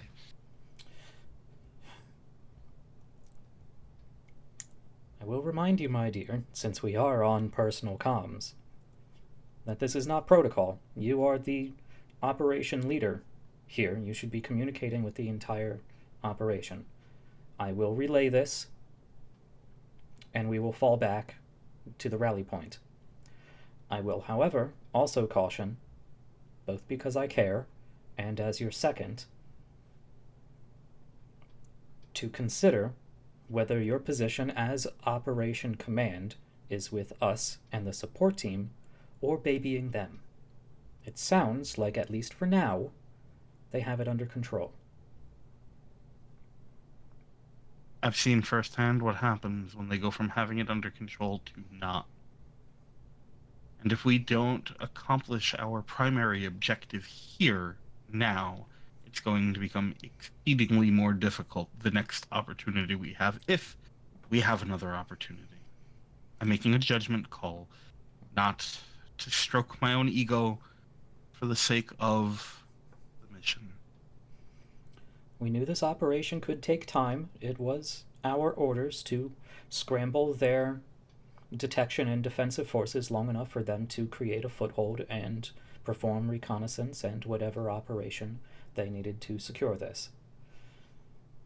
We seem to have fallen into a believed necessity to push and push hard since Miss Carey's initial screw-up.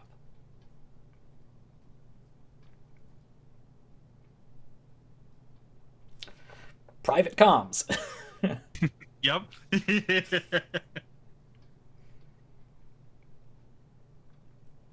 If you think you can render them assistance without disrupting whatever operation they are performing, and you think that is important to the success of this mission, you are in command, and I will maintain our support forces at the rally point.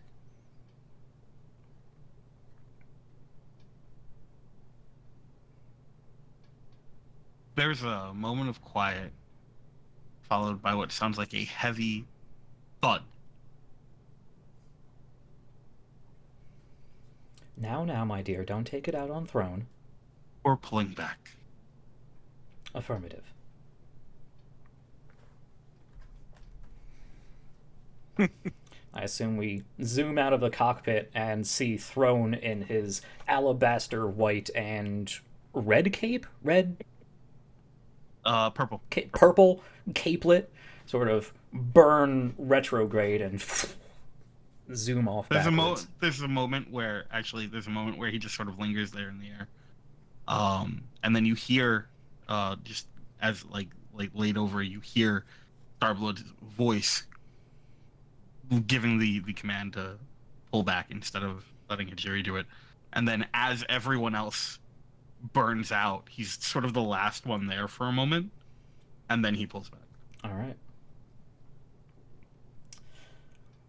Now, back to the... I love splitting the group 3 ways, which I say legitimately.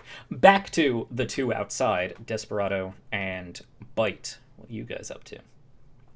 We last left Bite. You were considering a way of communicating with these people who seem to be under constant surveillance due to their own sensor suites in their helmet. Yes. At the moment, I've historically done very bad on these hacking rolls, which is unfortunate considering it's my thing. What's it called? But essentially, I'm thinking to myself, okay, so we can't do anything that's visual. Do I think there's a workaround where they can communicate with me via audio that wouldn't be tracked? Like if I went over their comms in a back channel. Well, I mean, it's probably recording their voice as it speaks, so even if you might be able to communicate with them undetected, but if they reply, that would probably be picked up by their sensor suite. Gotcha. Okay. I mean, I will say, just thinking low tech, the easiest solution is just to take the helmet off and chuck it somewhere. Of course, that might have its own consequences because they took their helmet off and chucked it somewhere. Yeah. Shit. Okay, I'll relay my quandary with Desperado. Okay. Right. What do we do? If we get rid of the helmets, regardless, someone's going to know.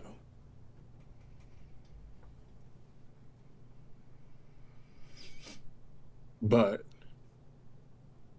we kind of need to talk to them. Yeah, but the last guy who tried to talk turned into red mist, so I'm a little hesitant to really do anything. Okay, well, all of them have pretty much, most of them have come. You're So- cutting in and out, Q. Okay. Don't know if you can do anything about that, but just pointing it out. Literally, I don't think so. Okay. Okay. I mean, we need to speak to them. So, which way is the least painful?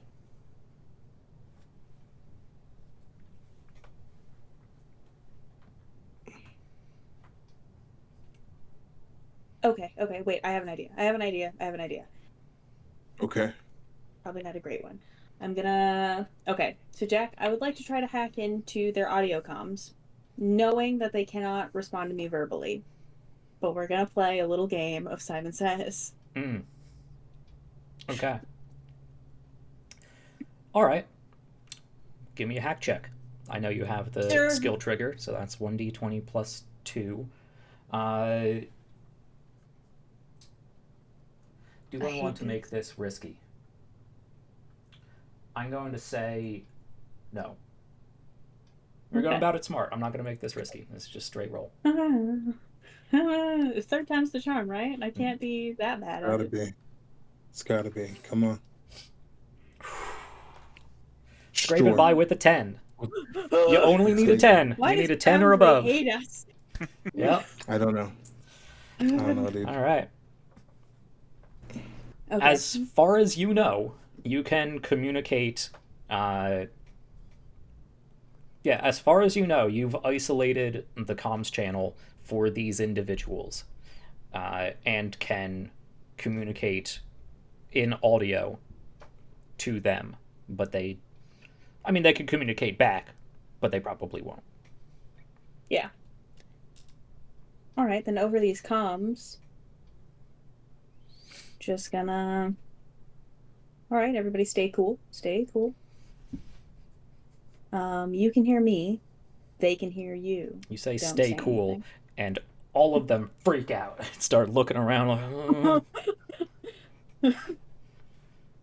It's the opposite. Opposite of staying cool. guys, literally shifts over the comm. Go, guys, stop it. Right. Sorry, just quick pause. Lion, I saw you hold up something vaguely reddish. I'm sure that's okay. Cool. It's Lion making fun of us. It's Gotcha. great. Gotcha. Just I didn't think we hit any red card, power. but just making sure. No. Okay. That's It's great. a RIP. Sorry. It's backwards. Yeah, these guys are slowly like trying to calm themselves down. All right. Since I'm outside, I'm like, What? breathe. Let me ask, just because Desperado would certainly be aware of the situation. If you are outside, you are being observed, visually and audibly. Are you participating in this ruse of there's nothing going on? Yeah. Okay. Bite. Okay. All right, my guys. We're gonna play a little game, and it's gonna be don't act suspicious. Like you just did. That was really weird, guys. I got some questions, and we're gonna answer in interesting ways to keep from being detected. If you would like. If you would like to not answer, just don't follow directions. Cool. You're untrained civilians. If that is true, tap your left foot.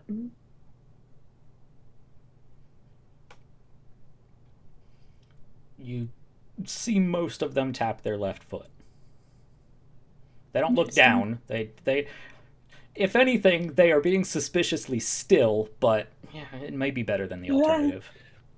Better than nothing, I guess. Okay. Cool. Then I'm going to start paying attention to the people who have responded. I'm going to ignore the people who haven't as either too scared or not wanting to be involved. That's whatever.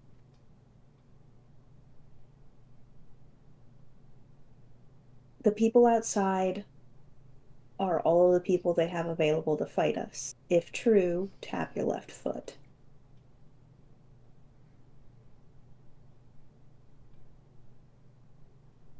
Okay.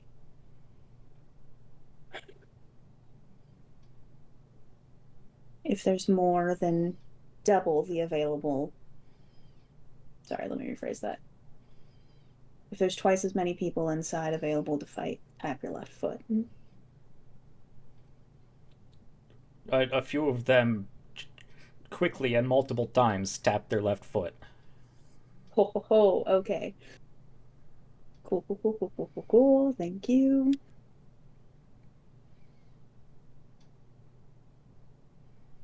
Shit. Desperado, what do we need to know?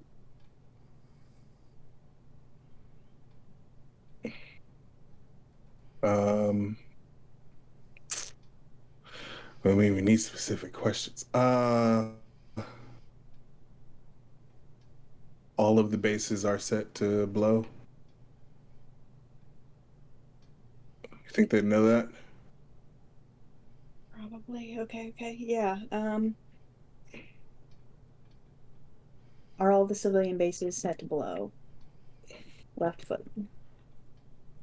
Quite a few of them look at you and their eyes just go wide. Oh, fuck, I don't think you knew See, that. they start breathing a little heavier again. They're no longer suspiciously still. They're going back to twitching and looking around at each other. Okay, deep breath. It's fine. Okay. All right, next one. There are more of the civilians than there are trained personnel.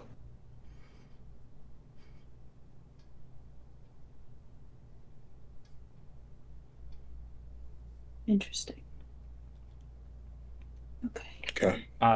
No, sorry, to clarify, because I assumed that was Desperado talking to Bite. Desperado, yes, are you walking up and asking pointed questions to these people who have cameras on you? No, you're not. No. Okay. No. Sorry, I was waiting on Haley to relay the question with the standard tap your foot response. But assuming she did so, yes, they would again rapidly tap their, well, not rapidly, but they tap their foot a couple times. Okay. Signaling, yes, that there are... Actually, some of the ones who were tapping their foot sort of stop, and you can get that thinking face, and then one of them taps their foot, then a couple of them tap their foot, Another guy taps their foot twice. Get the sense they're not exactly sure, but maybe, probably, I don't know. Okay. Okay.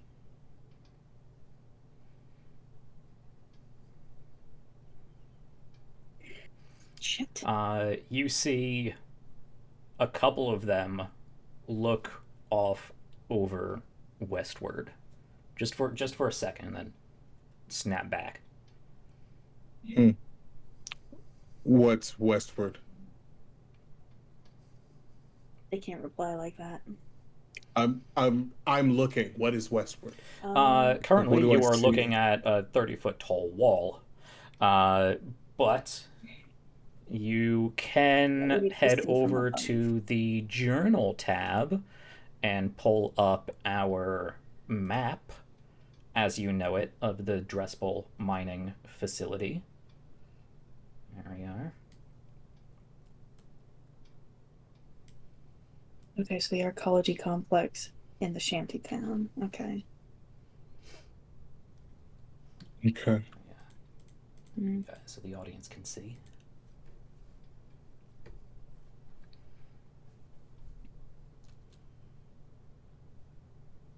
All right. So to the west is rocks and a shanty town, which I imagine is where most of the people are. The explosions didn't come from there, right? The explosion did come sort of northwest-ish. Likely from the mining pit. Okay. All right.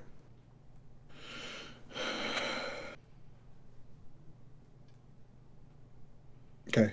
Ask them if they have guards outside of the shanty towns. I'll relay that. They look around. One of the guys just shrugs.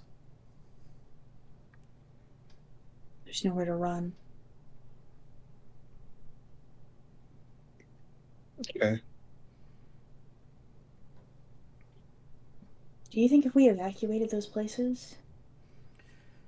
Just to clarify and make sure that's not a GM to player miscommunication, that was more of a we don't know, as opposed to no, You there's don't not. know. Yeah. Yeah. Yeah. I got the I don't know.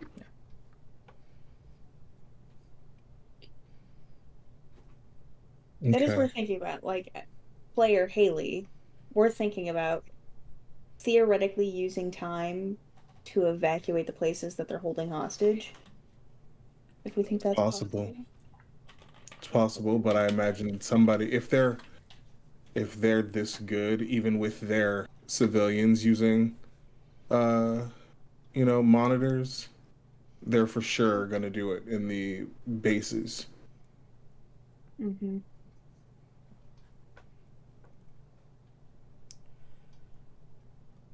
Would you like me to cut away so you can contemplate your next actions? I think so. Okay. I saw motion from your side of the screen, Lion. Were you raising your hand or stretching about? You're muted. Sorry about Double that. You're muted. I'm double muted is what I was. Yeah. No, I was. So I wasn't raising my hand. I was unmuting my microphone, which muted my microphone. So I then had to mute my microphone and unmute myself on Discord. Gotcha. Sorry about that. So I do have a question. Because it's never that easy with Starblood. Is this a question we should ask before or after the break we're about to take? Oh, we can ask it during the break. That's fine. Okay. Let us then pause there in suspense as we wait to figure out what Desperado and Bite are going to do with the most dangerous game of charades and a shantytown, and what the Commodore has to say in response to the natural one that Solitaire's rather nice speech has elicited. So we're gonna get up, do the human things, do a short repair of our own in the real world. Suggest you guys get up, stretch, get some water, touch some grass, whatever you need to do, but make sure you are back here in about 10 minutes because we got a lot more stuff to do, and I'm really excited to see where these guys go and what happens, because this could go a lot of different ways, and I'm excited for it. So we'll be right back. Enjoy some tunes.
Hello and welcome back for the continuation of the Starcrier Conflict. We're going to pick up pretty much right where we left off, and I think we're going to start with the boardroom meeting between Blacksmith, Solitaire, and the Commodore Newton Riley. Previously, before other such shenanigans outside the base, Solitaire had a rather impassioned and at least perspectively factual, not necessarily plea, but convincing negotiating speech about the Commodore. Coming with them and actually talking to people who matter.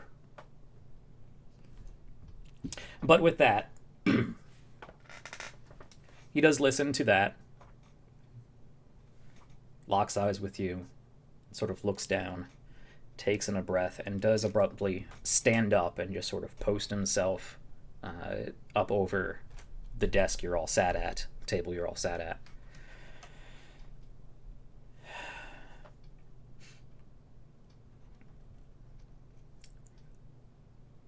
As I said, we are not part of your union, and they've made a point to make sure we are aware of that as well. Now, I assume, since they did not send an armada of their ships, that this planet is not on their high priority list, and that you are, presumably, in some sort of authority.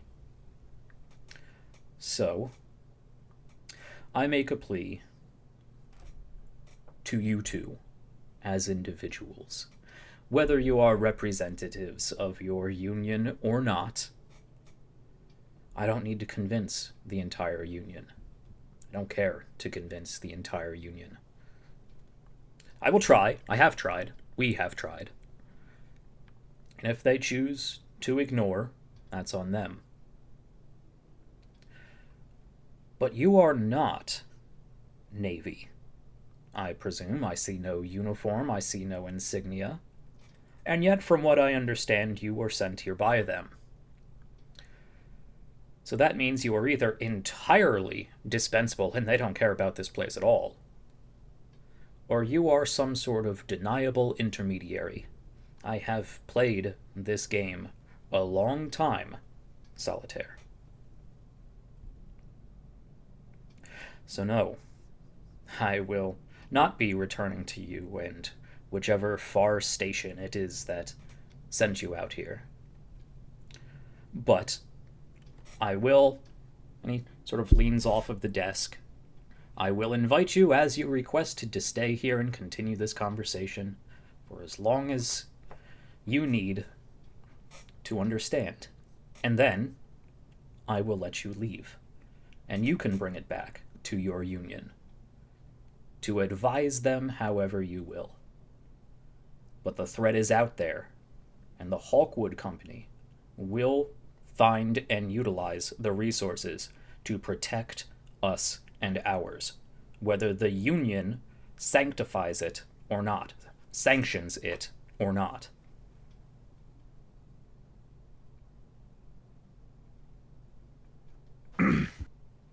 I think we need to be honest about the situation that you find yourself in. You've pissed off somebody upstairs. And if you think that you're going to be able to hold this spot, protect yourselves with a rabble of, quite frankly, outdated arms and armaments, with civilians that it seems as though you have more or less forced them into working for you, you're not going to stand a chance. The four of us blew past most of your defenses like it was damn near nothing. Now, I suggest I am more than willing to talk. But for the time being, the people that you forced to work for you, release their contracts, and why don't you come with us to talk? By all means, I'm sure we can open up lines of communication between yourselves and our higher-ups. I am happy to talk right here. To you two, to the rest of your team. Presumably, there are quite a number of you out there, according to our damage reports. And we can uplink to wherever you give us access to. But I am not going with you. And, however, I will, should we come to some sort of understanding, find some way to transfer some of our workforce who needs transferring out. But we do have an arrangement with the people here. And you will find that they are free to go if they choose to.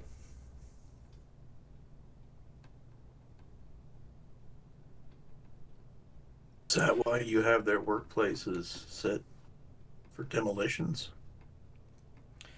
That you can activate remotely? Not everyone who we have welcomed into our family has been so eager. Like I said, we will identify and use the resources we need. Believe me, I don't like it either. Now, if you can provide me alternatives, we can work with that. But we needed a workforce, so we took one.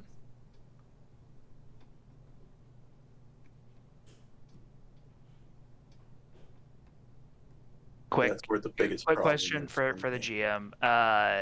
Are we technically within Union space right now? From a far station, if you ask Union, yes.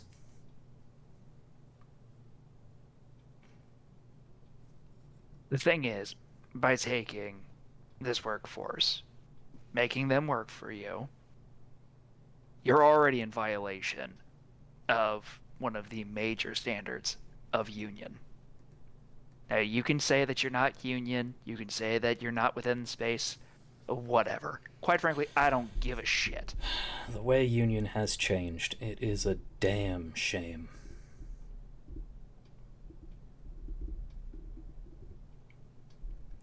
If they want, like I said, blacksmith. It sounds unusual without the formal Mr., but I assume you prefer without it. Blacksmith.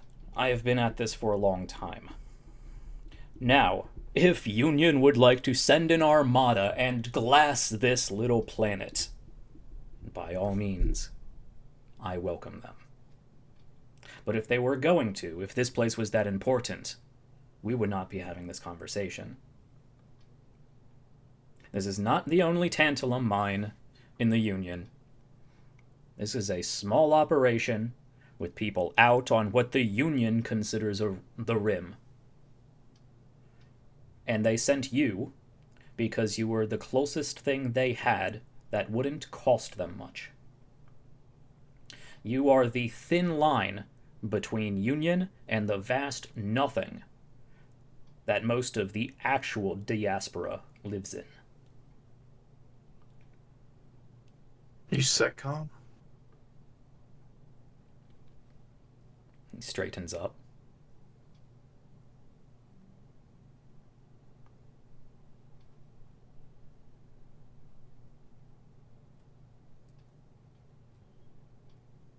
Just stares at you. I'll take that as a yes. Explains a lot. We are members of a union that has grown soft in the time since we left.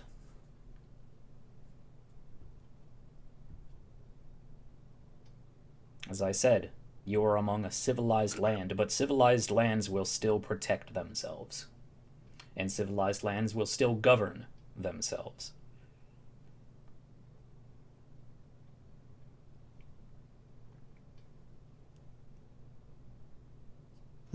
So, whether you label us SecCom or third comm.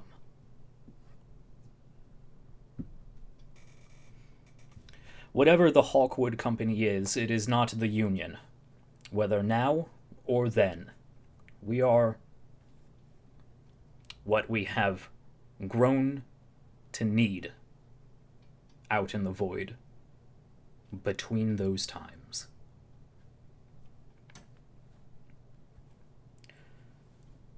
Because believe me, the Union does not stretch as far as it thinks it does, and it does not see as far as it thinks it does. Or else it is simply not paying attention, or does not care about those they sent before them. Now, I admit we have taken harsh measures in the past.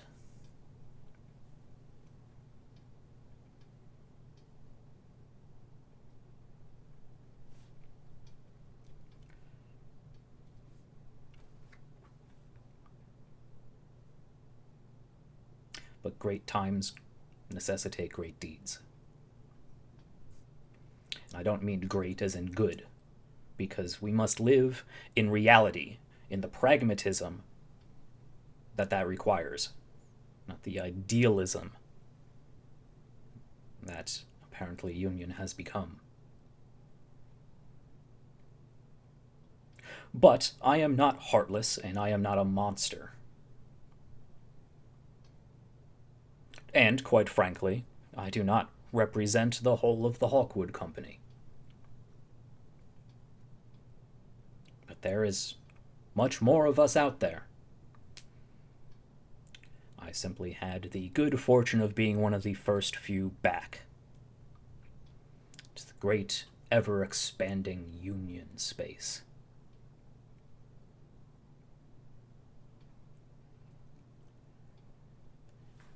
As he's talking, I want to use my data plating, subdermal back here, and I'm sub-vocalizing a message out on our comms to Blacksmith has his helmet off, but Bite and Desperado should be able to get it. Basically just saying that this guy is a SecCom, not refugee, survivor. Pass it on. People need to know. The higher-ups need to know that. I assume this is, again, operational comms. Well, I'm just using my data plating, so I don't imagine it can get, like, the actual... Okay, no, actually, yeah, you're right, yeah. Operational thing. Yeah. But it should still be able to connect with, Yeah, those of us that who makes are sense. in closer proximity. Yeah, you can tap into the local radios of Bite and Desperado. Yeah. Sweet. Too far for Starblood here, unfortunately. Okay. I will relay it through our channels.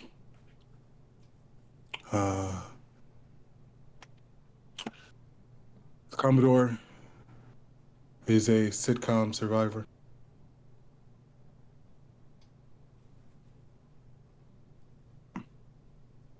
Just figured you'd want to know that, Starblood. SecCom? Mm-hmm. Explains a lot of the Harrison merchandise. It also means it's very unlikely that any amount of conversation is going to get what you're looking for here. What should we do then?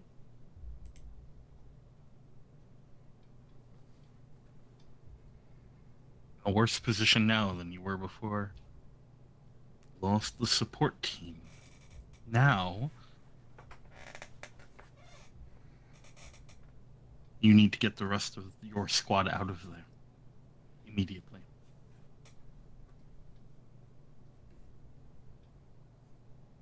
Shiv bites back something sassy. Because, yeah, that makes sense. All right. Can you make an opening? We're not getting out of airspace without help. I will also remind you, your mechs don't have the thrust to make it to orbit.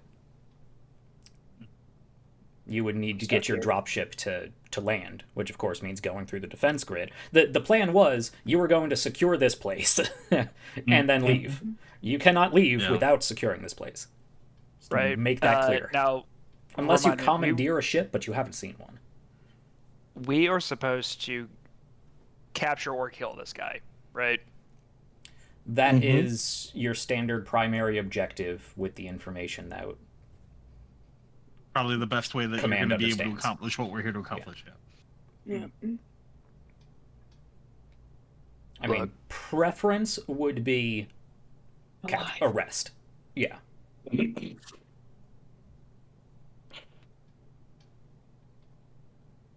Look, at the moment, Let me actually pause you here, because your helmet is off and you're in a board meeting with the Commodore right now.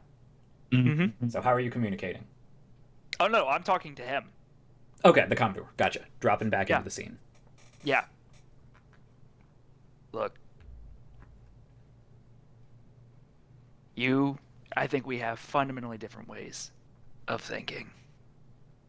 The only way that this ends peacefully is if you call off your men, you surrender yourself to us, and then we go have a good talk.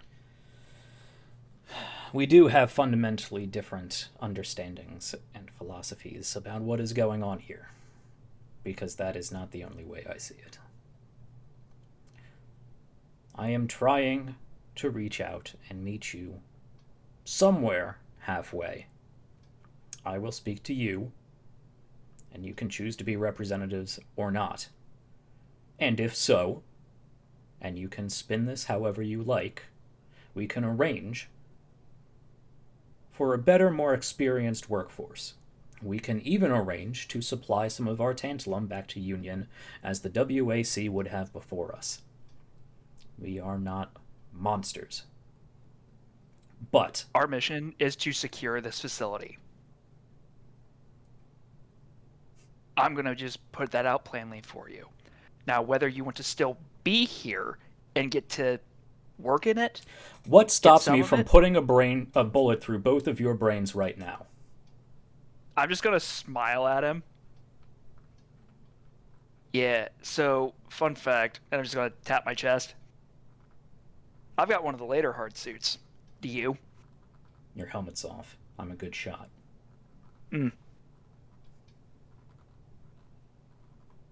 Commodore, quite frankly, you're starting to piss me the fuck off. We can sit here and engage with threats for as long as I care to endure it, and I don't have that much patience. I'm gonna look over at Solitaire. You give him one more chance.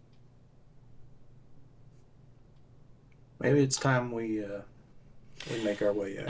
Solitaire, from what I understand, you are the more reasonable of the pair here. If your associate would like to leave and have his tantrum with your other associates elsewhere, as I said, you are free to walk away. Just as I have said, I extend the invitation for you to stay here, and I will tell you all about what I have seen out there. And we can have a civilized conversation between civilized people, without the threats and the pomp and the chest beating. Because, quite frankly, I don't care. And I suspect that your union cares as much as I do. Especially if there is a way for us to both get what we want.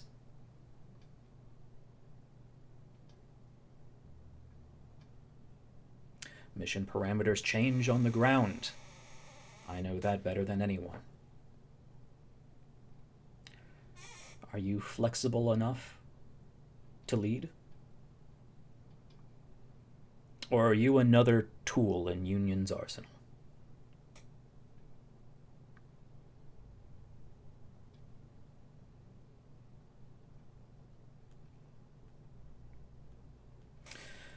escort this one out.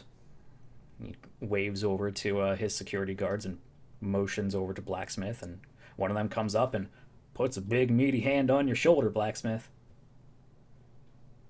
Believe you are asked to leave. Well, if he's going, I am too. I'll put my helmet back on. That's unfortunate.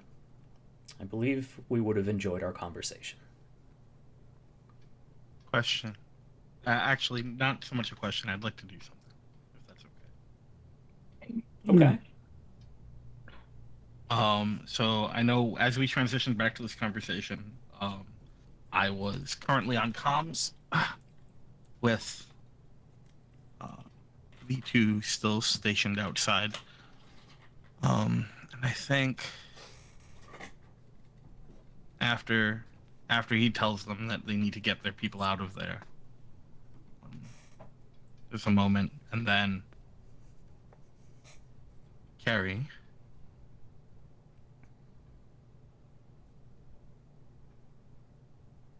I'll let it slide. Yeah.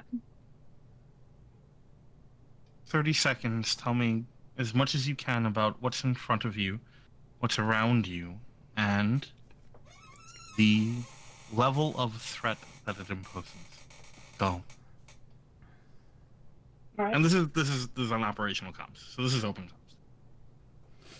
And Siobhan will rattle off in as much of important detail as they can in like a bullet You have pointed 30 list. seconds. Go. Like, In character. Go. oh shit! You have Yeah, the map sure. in front of you. 30-foot high walls. About what is it? Like 30 civilians in combat gear. Not good combat gear. Shit. Untrained. I'm not untrained and scared, but held at gunpoint, metaphorically. There are Heard, proceed. four destroyed turrets. There's some abandoned vehicles outside that might be operational. I don't know at this point. I didn't check. We have 2 men inside a complex, and I don't know exactly where because I can't track them. No immediate communication with them. Not other than what we just got about the Commodore.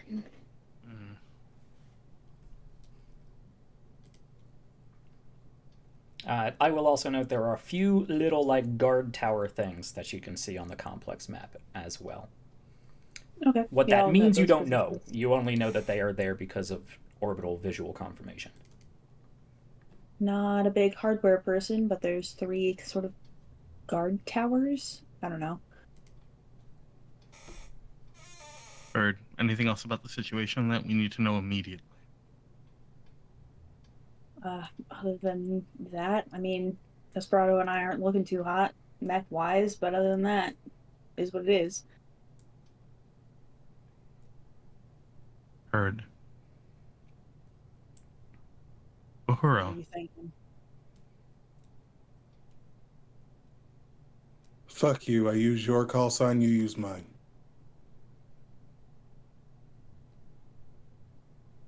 Presently,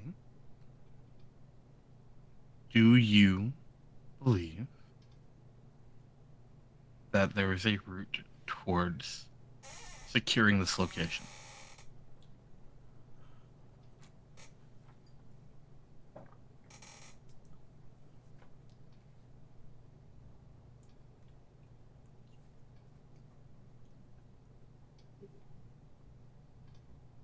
Not without heavy casualties.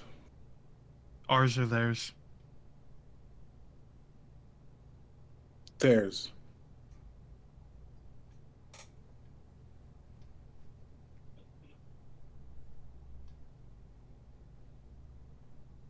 I don't see us getting another shot at this. I've done the math. We're losing too many civilians if we do it that way. We lose them all otherwise anyway. Don't you dare. They're not just pawns. They're people.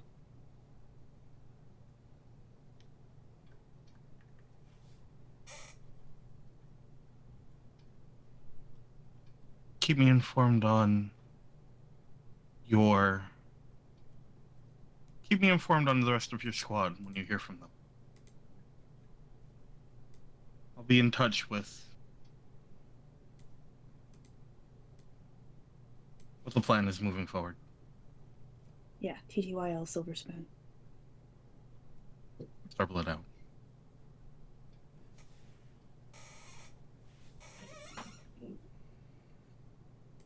And then I'm gonna reach out to Solitaire. Well, unless there are any complications, since Solitaire, you said you will leave with Blacksmith, they escort you both out.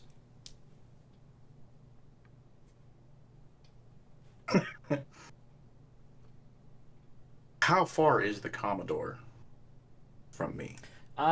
This is like a big, like, boardroom office desk, so not really within lunging distance, and you got guys with you.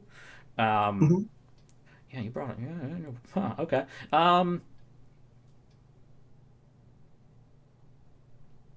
10 feet, give or take. Outside of initial melee range, unless you get real creative and roll well. But I see you may have other options. I mean, you're in the same room. There's a guy standing behind Blacksmith, right?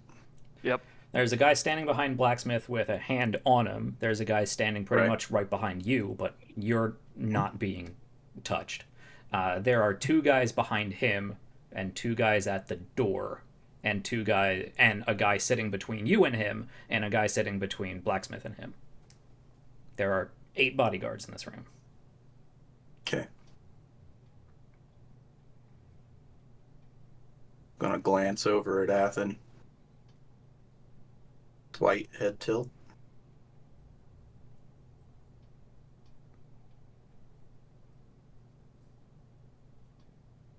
I'm gonna just put my helmet back on, sigh, and if possible, I would like to try to seize control or take control, because I do have a skill trigger for that. And basically, I just want to grab the guy's hand and then throw him into the Commodore, just to try to give us a bit of a breathing room. Perfect. Because as soon as he acts, I'm gonna grab the table. I am wearing an assault hard suit, which is Same. powered and augments strength. Yep. And I'm just gonna take the table and swing it left and take out anybody in the way. Okay. All right. Well, looks like we are doing some narrative combat here. There's no initiative. There's no tokens. We reserve that for mech combat. This is still narrative play. But I ask not because I don't support you or want to dissuade you, but just to make sure, just to take a beat, you both sure this is the route you want to take. Yeah. All right, throwing down. Okay. Look, it might be a bad decision, but it's a decision. It is a decision that you are making, and I am Very all bad for it. idea, okay? Yep. All right. All right. So. Sometimes bad ideas are the best ideas. Oh, just always. Yeah. All right. Yeah, in Lancer, there's no initiative. NPCs don't really act unless you guys, decide not to do things and I need to push the story along. They only really react to what you do on your dice rolls. So there's not really initiative we need to worry about popcorning. But let's start with Blacksmith. Okay. You want to just shoulder throw this guy onto the table. Yeah. And you do have a skill Yes. trigger for this? Yeah, I have take control. Okay. I will let you roll with that, but you will also have +1 difficulty because this is like a big trained security guard. Okay. And I'm gonna make this is clearly a risky situation. All right. Okay. It's a 12 total. That is a success. Just confirming here, however, with risky, you still get complications even if you succeed on less than 20. Yep.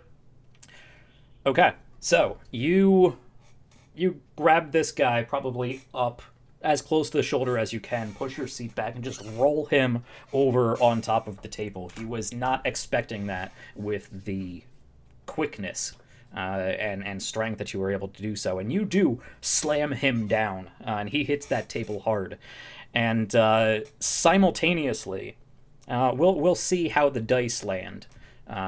Simultaneously, Solitaire, you attempt to, I know you're wearing a hardsuit, you attempt to grab this large sci-fi office table and swing it through the room. And go ahead and make me, do you have a skill trigger before this? Only if stay cool would work for it. I don't think so. I think you are specifically not staying cool right now. Yeah. Yeah, so you don't have a skill trigger. I will say that the hard suit allows you to do this. It is not giving you any bonus. It just maybe allows you to pull this stunt off. I am going to say that this is definitely a risky roll as well. This is clearly a risky situation. And I gotta give you a dice of difficulty as well, because it's a whole conference room table with 8 guys in the room. Well, let's see here. Ooh, our roll. So that's a 19.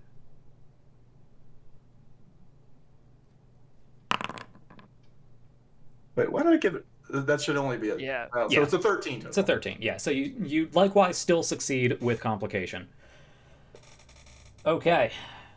So this goon slams down on the table, and Solitaire, you take that opportunity to heave it up. You can feel that it was not necessarily bolted to the floor, but it's a big, like, made of metal table. You are basically performing the job of a forklift right now, which for a personal hardsuit is what it's meant to do, but it is, performing at the peak capabilities of your hardsuit. These aren't personal mechs, these aren't size 1/2 mechs.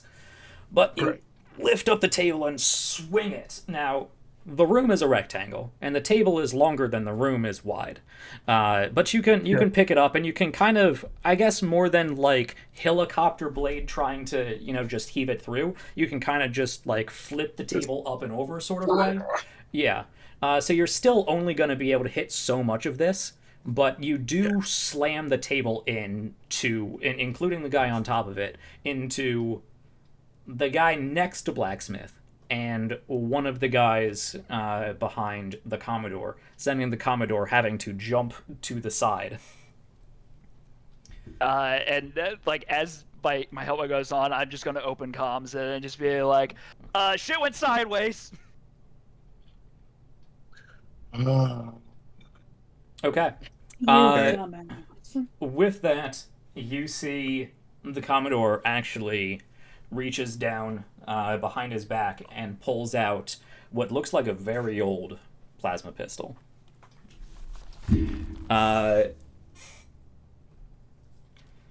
So sorry about that. I No worries. clicked the wrong button.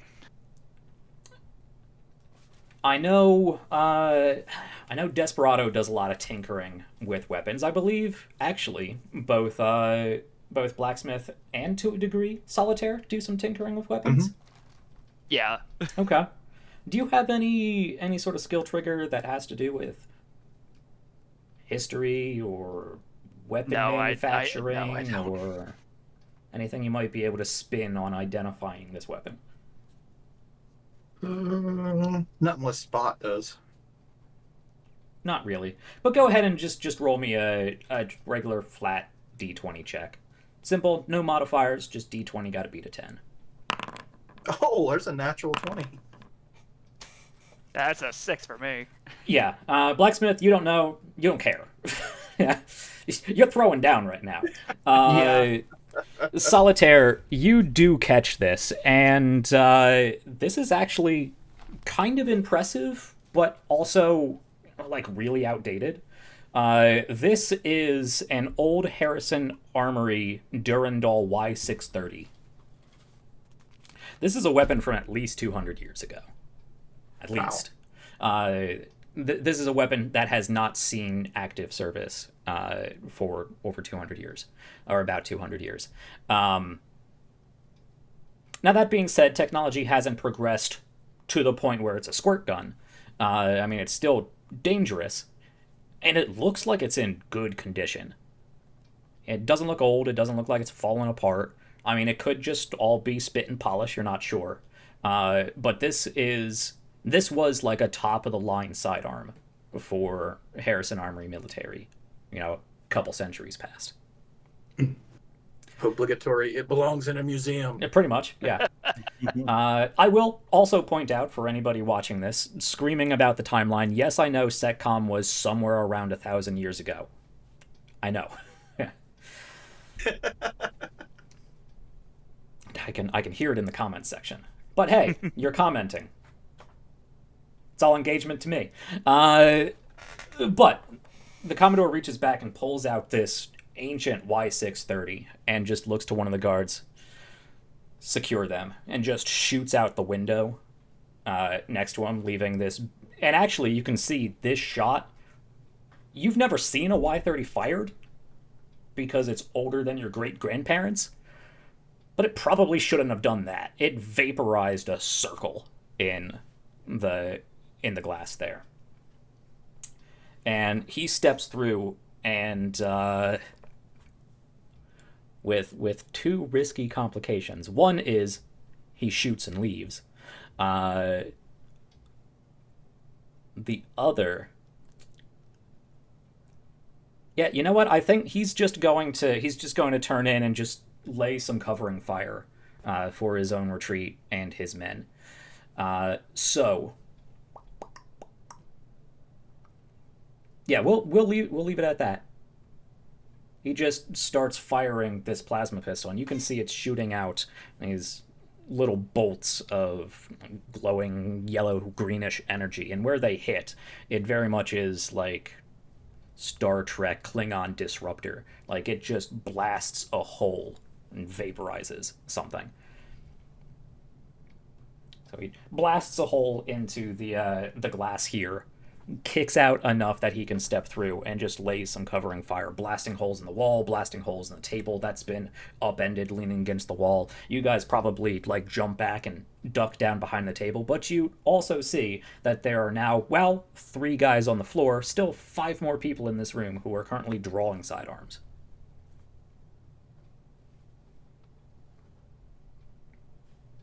Considering I had slammed the guy under the table, is it possible for me to still like disarm him at this time and then maybe try to take out 1 or 2 of these guys? I do have to take someone out. Yeah. I mean, are you trying to get into a 2-on-8 fight and just hold your ground and brawl? Ideally, I would like to chase after the Commodore and take his ass out, but I don't know if that's a possibility. What would you like to do, to clarify? For me, it would be either thin the numbers or just make a dash after the Commodore as fast as I could. Okay. Both are options. That is up to you. They both have clear complications and difficulty. Yeah. All right, Solitaire, fuck this. I'm going after him. Copy. I'm going to open my communications and I'm basically going to leave the comm open. Track my signal if you can. Find us an exit. And I'm hauling ass after this guy. And I want to try to use... So my hard suit has burst EVA capability. Okay. Which obviously doesn't do much in atmosphere. But if I can use it to, help maneuver a little faster, push myself forward a little bit as I'm like running or something. This isn't a jetpack. This is right. That's why I'm saying I know it doesn't do much in atmosphere. It's just like a tiny little burst of air just for that little extra speed. I don't think it's giving you any extra speed. All right. This is designed to operate in near zero gravity outside of atmosphere. These are, you could probably blow harder than these things. Hey Jack, real quick, I sent you something just to confirm something. Okay. That's okay. I'm sorry. Yeah. No worries. Gotcha. Okay. Cool. Okay. Gotcha. Blacksmith, you are trying to push past the guards and go straight after the Commodore. Yeah. Sorry, to clarify, Solitaire. Outside of probably not helpful, not jetpack maneuvering thrusters, what are you trying to do? Pop it in their face, though. What are you trying to do? What is the outcome you were looking for? No, I'm chasing after the guy too. You're also okay. So you guys are both trying to ignore and just get away from the security. Okay. Yep. Okay. Okay. Well, is this risky or is it heroic? Because it's 2 against 8, well trained, with sidearms, strategically positioned to impede your movement.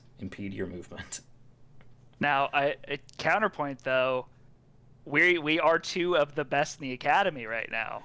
You are 2 of the best cadets in the academy, though. You are 2 of the best pilot cadets in this Far Stations academy. Yes. I mean, you're number 2 and wherever Solitaire lies. But yes. Sorry, my Starblood's showing through. Okay. Blacksmith, I know you have something for taking somebody out, but you're not really taking somebody out. Yeah, I have taken control and take someone out.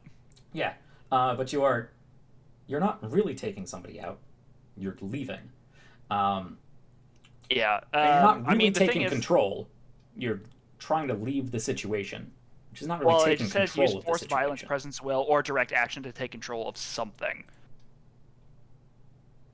I'll give you the +1.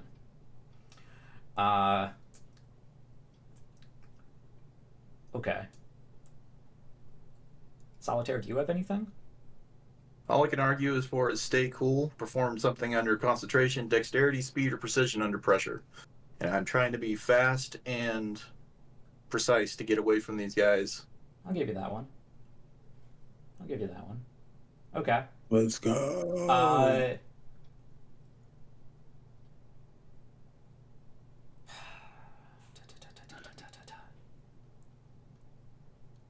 Okay. Of all the ways this could have gone. Let's see. I am going to give you guys... I can't give you +8 difficulty for the 8 goons in here guarding you. Let's see. I am going to give you +1...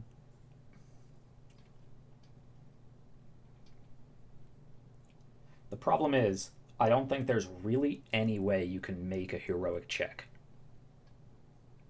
And considering we're license level 0, probably license not. level 0. So I don't feel like, in good faith, I can mechanically give you a heroic level check, even though this would probably be a heroic level challenge.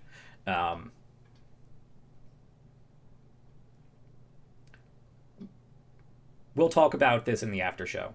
So, I'm going to give you +2 difficulty and a risky check. Doable, but not great. I mean, for me, it's impossible now. Really? With only a +1 and 2 difficulty, yeah. Well, you just need to be to 10 to succeed. You just will have consequences. 10. All right. Let's see. That is... it's a 7. That's under 10. Yeah. Okay.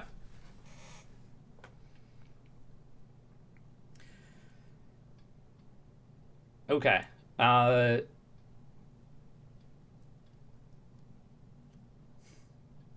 since it was already risky, you can't push without it becoming heroic. And you're not going to succeed on heroic. So, what happens here? We see the 2 of you try to vault over this table that has been upended by Solitaire. You do both manage to get a hold of it. However, one of the guards does manage to reach out and actually grab onto Blacksmith as you are running past. They impede your movement. They are all scrambling to the point that they can't immediately get shots off at you, but you are held for the moment.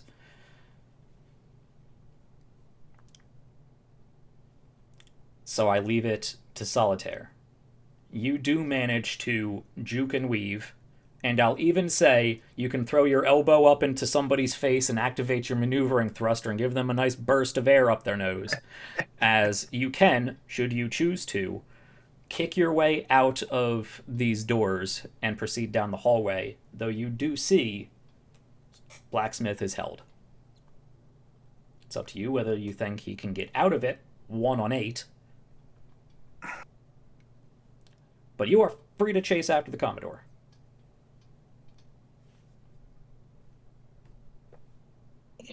No, I can't do it. No. He'll turn back.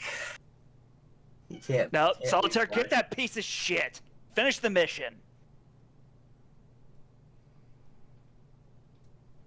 Okay, fine. He'll chase the Commodore. Fuck. Okay. With that, the guard Blacksmith pulls you back and just knocks you in the jaw, sending the camera spinning, and we will head back outside. Any update on that open comms as you're running down that hallway, Solitaire? Hear a lot of cursing at the moment.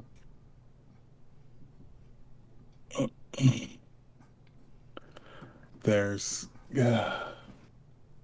But I believe we did. I know a lot has happened since you guys were playing your dangerous game of charades and trying to figure out what you were going to do. One of you did say shit's gone sideways, right? I believe somebody said that. Yeah. Over comms. Okay, That was me. so you know shit's gone sideways. That's all you know. I feel like there's a unison, like, well-known sigh between Desperado and Bite. They're like, yeah, that's correct. Okay. yeah. Over the link that Siobhan has created with these other soldiers, just gonna say, all right, boys, charades is over. Shit's going down. We're doing our best. And then I'm gonna. Okay. Continue. I mean, I'll let them have a response to it, but essentially, Shiv's losing focus on what they were doing to gather information and instead focusing entirely on their team.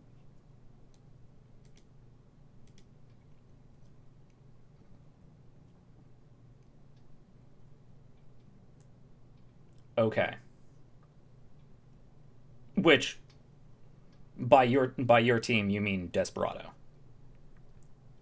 No. Solitaire had requested that somebody try to get a hold of their location within the center, and without the fear of, oh, what if they notice me? Shiv's gonna focus in on breaking through some shit.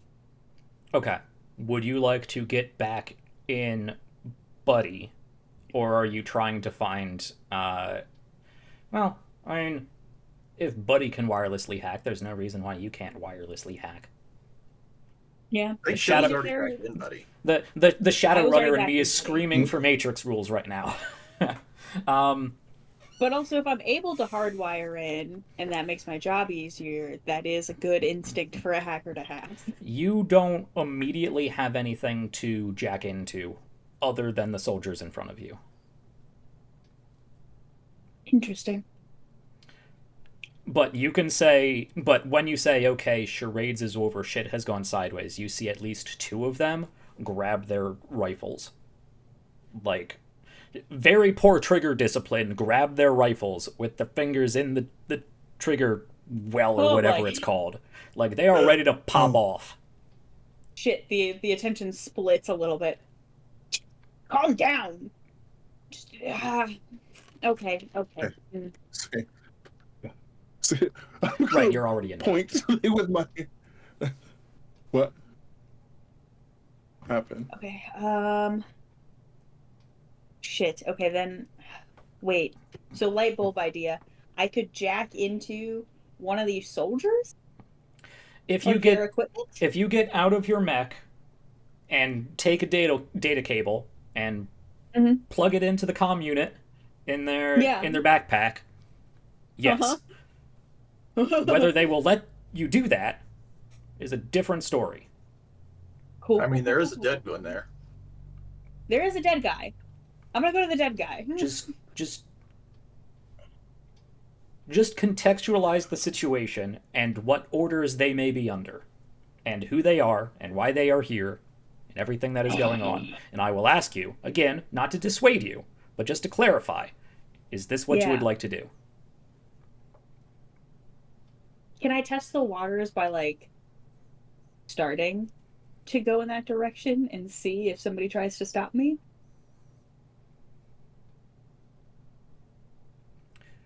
So you get out of your mech, climb down, walk over to the dead body. Are you, like, pulling out a data cable, or are you just walking up trying to approach? I think I'm just gonna try to approach it first. Vibe Okay. check that scenario.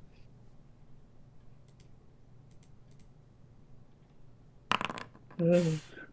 I hurt the dice. The few that, you know, snap to their rifles now snap those rifles to you, and they're not even looking down sight. Again, not trained soldiers. They are not looking down sight. Their finger is on the trigger. Like, they twitch, you are shot, and they're not looking at you. They're looking around at each other. They're looking back down into the window, occasionally glancing back on you, just making sure you're not doing anything stupid. They don't say anything, but they point their weapons at you. They look absolutely terrified.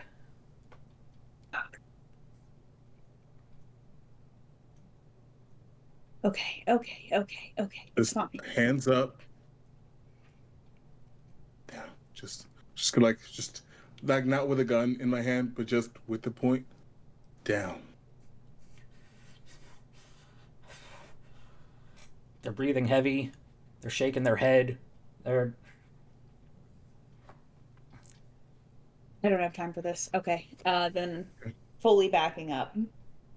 Okay, I'm going to while we're working on that. I don't care about being hurt anymore. Where shit's hit the fan, it's already over. We're trying to help you. If you shoot us, we can't help you. one of them goes, "We can't." The Why other not? another one like looks over at him and just slaps his chest. Hey, it's already too late. Why not?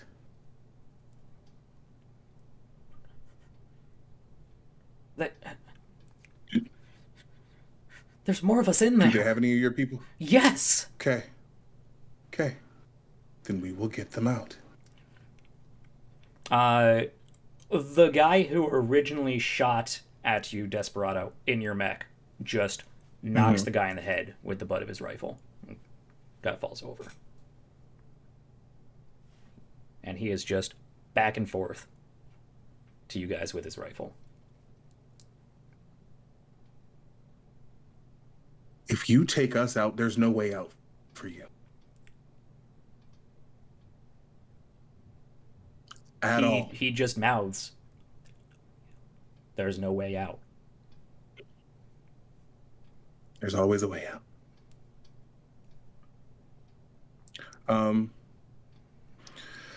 All right. I think we're gonna quick draw McGraw this shit. You hear the roar of thrusters coming down from the south. Oh boy. Starblood. What is that?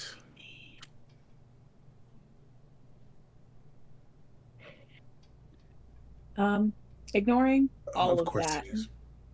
I'm back in my mech, and I'm gonna hack from a distance. If I can't jack in, then it doesn't matter. It would have just helped. I'm gonna still do what I gotta do. I'm gonna try to locate my boys in the building and see what I can do about helping them get out. So as you get settled onto your comm, you can see from the south, the thruster's kind of dying down as Throne sort of lands, as close as I am able to, and you hear over comms very quickly, where is Solitaire's location? Working on it. Quickly, and I am moving. I am going in the direction that most makes sense that they went in. North entrance, go. Okay. I would like well, to follow the outside perimeter of the building as best I can in Throne. let me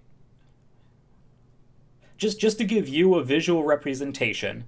I always worry about bringing us over to what players will consider a battle map. We're not dropping into initiative, guys, but just to show you where you are. Sure. Let me bring Starblood, or let me bring Throne up over the map, so you can pretty much land. Actually, you were coming in from the south, so do I not have this set up right? I'm gonna have to. All right, you weren't here last week when I figured all this out. Okay, so in fact, is that I'll have to link this. You can fly in. Let's get you guys off of the overlay here so everyone can see a visual representation. You can fly in and land somewhere around here. You see a dozen in this other squad down by the south that nobody's really interacted with, who are likewise heavily armed and armored, seeing a mech scream in past their defenses, and they may open fire. You want to, I presume, approach where they are over here, and then hearing that they entered through the north entrance, head up over to basically where the northern squad is? Yeah, that sounds about right. Okay. Are you at all concerned with these anti-vehicle soldiers right next to you? Not at this moment, no. Okay. Should I be? Probably. Am I? Not so much. Okay. Again, at the risk of dropping into combat, I have to take a shot at you. Because they would. Please. Because of course, they've absolutely, yeah. not been part of this conversation. They don't really know what's going on. Their orders were to attack. There's just another mech here now, yeah. 100%. So, they're going to open up with their anti-armor weapons. Sure. And I don't think they have anything fancy on them. Well, that's good at least. That is not going to hit you, however. So you are free to just boost right past them and make your way up over here. Yep. Now, I will say, with another mech showing up into the fray, that's probably going to further agitate this squad up here. What are you now trying to do? Yeah. Well, I was told by Shiv where they had gone in, right? Excuse me, that's Siobhan to you. Well, this is me lying speaking.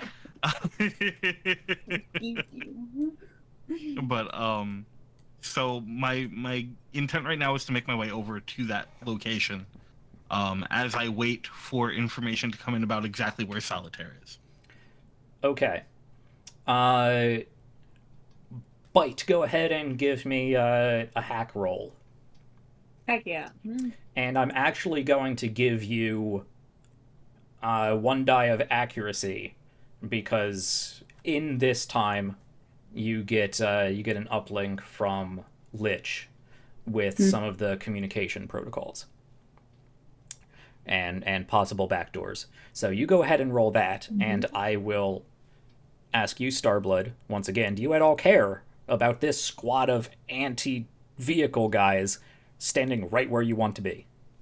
No. Okay. Not even remotely. So, within the jamming field that you normally had to deal with, you're inside that bubble. And in my mind, that's how jamming fields work. I probably shouldn't. You can get a general location of Solitaire's data plating.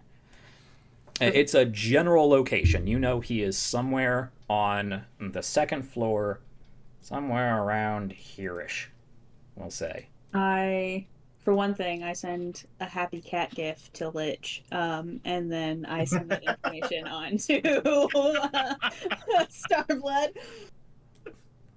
You have just absolutely made Lich's day, I'm sure. Good. Gotta make up for the bullshit I pulled earlier today, so. My goodness.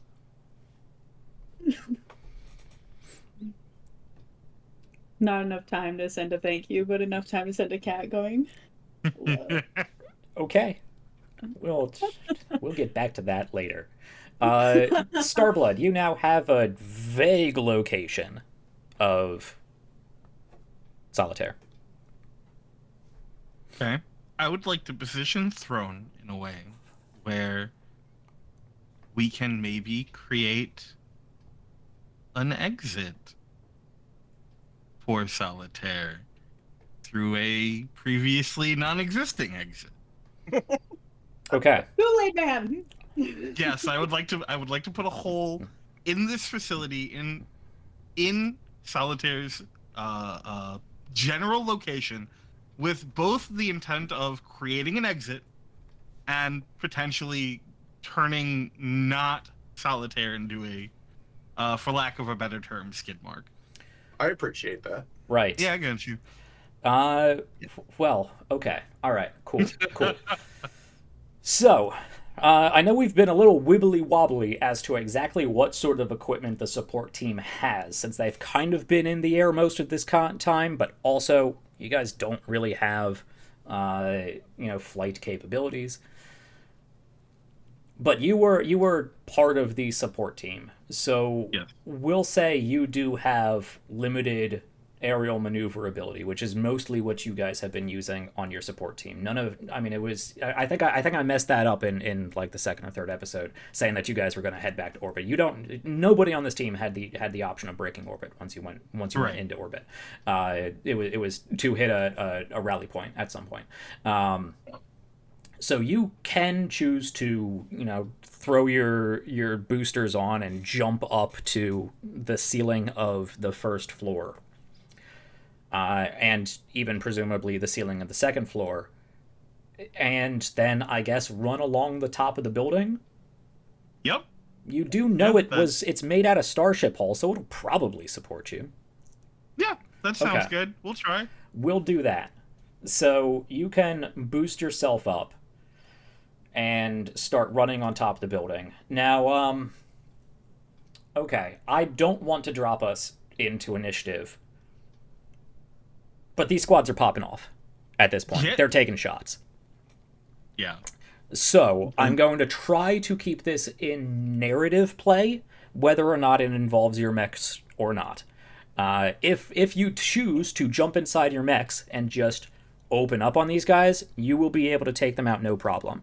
I mean, if we were actually dropping into mech combat, it might take you a round or two with, armor and yada yada and rolls and whatnot. But if you choose to just kill these guys, I will say you can just kill these guys, and it will come down to the complications of that will come down to a narrative dice roll as opposed to a mechanical mech combat dice roll.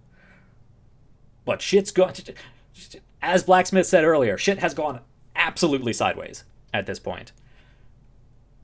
Desperado and Bite. I'm not in my mech. Correct. Also, I'm trying to. If I'm going in, I'm gonna try for debilitate, rather than outright kill.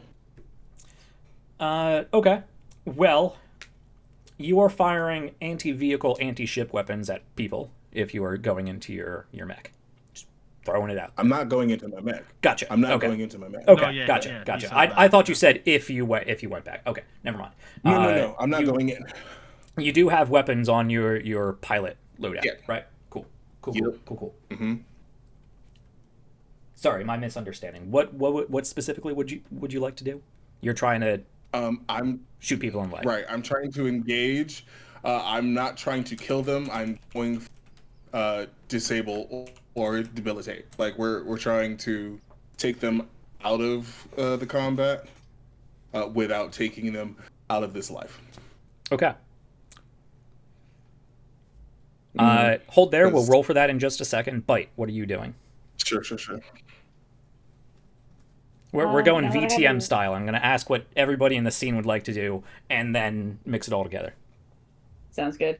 Now that I have a lock on Solitaire, I realize that that is one of my 2 boys. So I would like to try to get a lock on Blacksmith as well.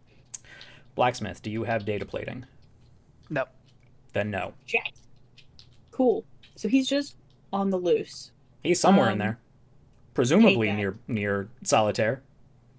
Would she be able to get a lock on the his armor system? It does have an onboard computer. You Can can we say I have like an connect. Apple AirTag on him because I know he like runs away a lot? I mean, that might be something we can work out in the future. But it's not like you guys are tied into this planet's GPS grid if you have one. You can interface with his comms and with his computer system, but you can't really like pinpoint where It's not he is on the map. sophisticated enough. Yeah. I mean, grab with him. with Solitaire's data plating, you can, and that's why I said vague understanding of where they are. You can get they're in this direction about 600 to easy. 700 feet that way. Yeah. Okay. Then if that's the case, what do I think would be helpful in this scenario? Can I set off a fire alarm in this building? Sure. Yeah, that would be a hack check. Yeah. So I would suggest thinking bigger and reminding you that this is sci-fi and not high school. Yes. Yeah, that's true. I guess I could set off some kind of siren that announces like they're being attacked. That's not super helpful. No. I don't want them to think that they're under it. Well, they're under attack. I mean, could you like disable their like security announcements? Yeah, that's what I was gonna say. If you could disable their security or their weapon system. You Yeah, might be just able to just shut down their power. comms. I would like to. Yeah, let's just shut down their comms. Okay. It'll be like the 4th time I've tried it, but Yeah, you might be able to just Never. shut down all communications since you do have those comm codes now. Shutting down power might be a much bigger ask, though it may also remind you that this station does utilize a nuclear fusion facility somewhere nearby. Mm-hmm. Because nothing says move your buns like a meltdown warning. God. that's so true. That's a I great. definitely- That's a great idea. I forgot the nuclear option. Let's set off that particular alarm if we can. Okay. Or if if you think it would be easier, Shiv could also set off all the alarms. If I just indiscriminately set off every alarm code in this system, No precision. horseshoes and hand grenades. Would that Something be has to easier work. or far more difficult? I think that would be far more difficult because you know how many sensors there are in a building like this I that know. used to be a starship. That probably would be 4, right? even Fair enough. no. Fair enough. That would probably be a lot of sensors and a lot of alarms, some of which probably would not make any sense. Perfect. Then let's just set off the nuclear option. Yeah, I will say the easiest of your suggested courses of action would simply be shut down communications. Trying to trigger the meltdown alarm would be more difficult, Okay. but certainly an option. Certainly an option. Okay. Because I get help from Lich's stuff. I would get accuracy if I tried doing comms. Specifically comms, yes. It would not help you with the alarm. Then let's go for comms. Okay. More important to at something. Yeah, you can roll with your skill trigger and an accuracy. Just standard check because you're just trying to cut communication. there you go. When I give you a fairly easy check, that's when you roll super high. Yeah. Cool. Clutch at 20 though. Yep. All right. Oh, was Should've it? gone Sweet. nuclear. Sweet. Okay. With that, I will actually give you the option. Do you want this to be discreet and have them not know their comms are cut off, or would you like to just send a burst of static and just everything goes loud and shuts down? I would love for it to be that there is a time in which they still think they are communicating with each other. Okay, That it gotcha. is not working. So you hack into their comms, and instead of turning them off, you can uplink with Lich and the support team as sort of like a localized OmniNet WAN hub, and just redirect their communications. So it still looks like they're communicating. They're just not getting to who they're supposed to get to. Excellent. Love that.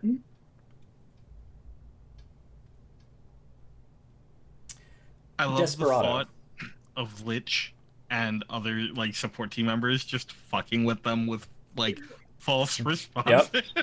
Yep. Yes. Yes. Yeah, copy that, Bravo team. We're en route. With a nat 20, could Shiv have like warned the support team, being like, "Fuck with them, fuck with them as long as you can." Pull the Han Yeah, they Solo. know. Yeah, we're fine here. How are you? Yeah, everything's great. Yeah. I assume, unless you guys are blatantly disregarding protocol, you are communicating over operational comms at this point. Oh, 100%. Okay, Desperado. That was more complicated than I expected it to be. So, Desperado, you are trying to de-escalate the situation non-violently, but still violently, or non-lethally, but Yes. still violently. Okay. Correct. Cool. Yeah. Go ahead, and this is going to be a risky roll because it's Sure. 1 versus, well, now 10. But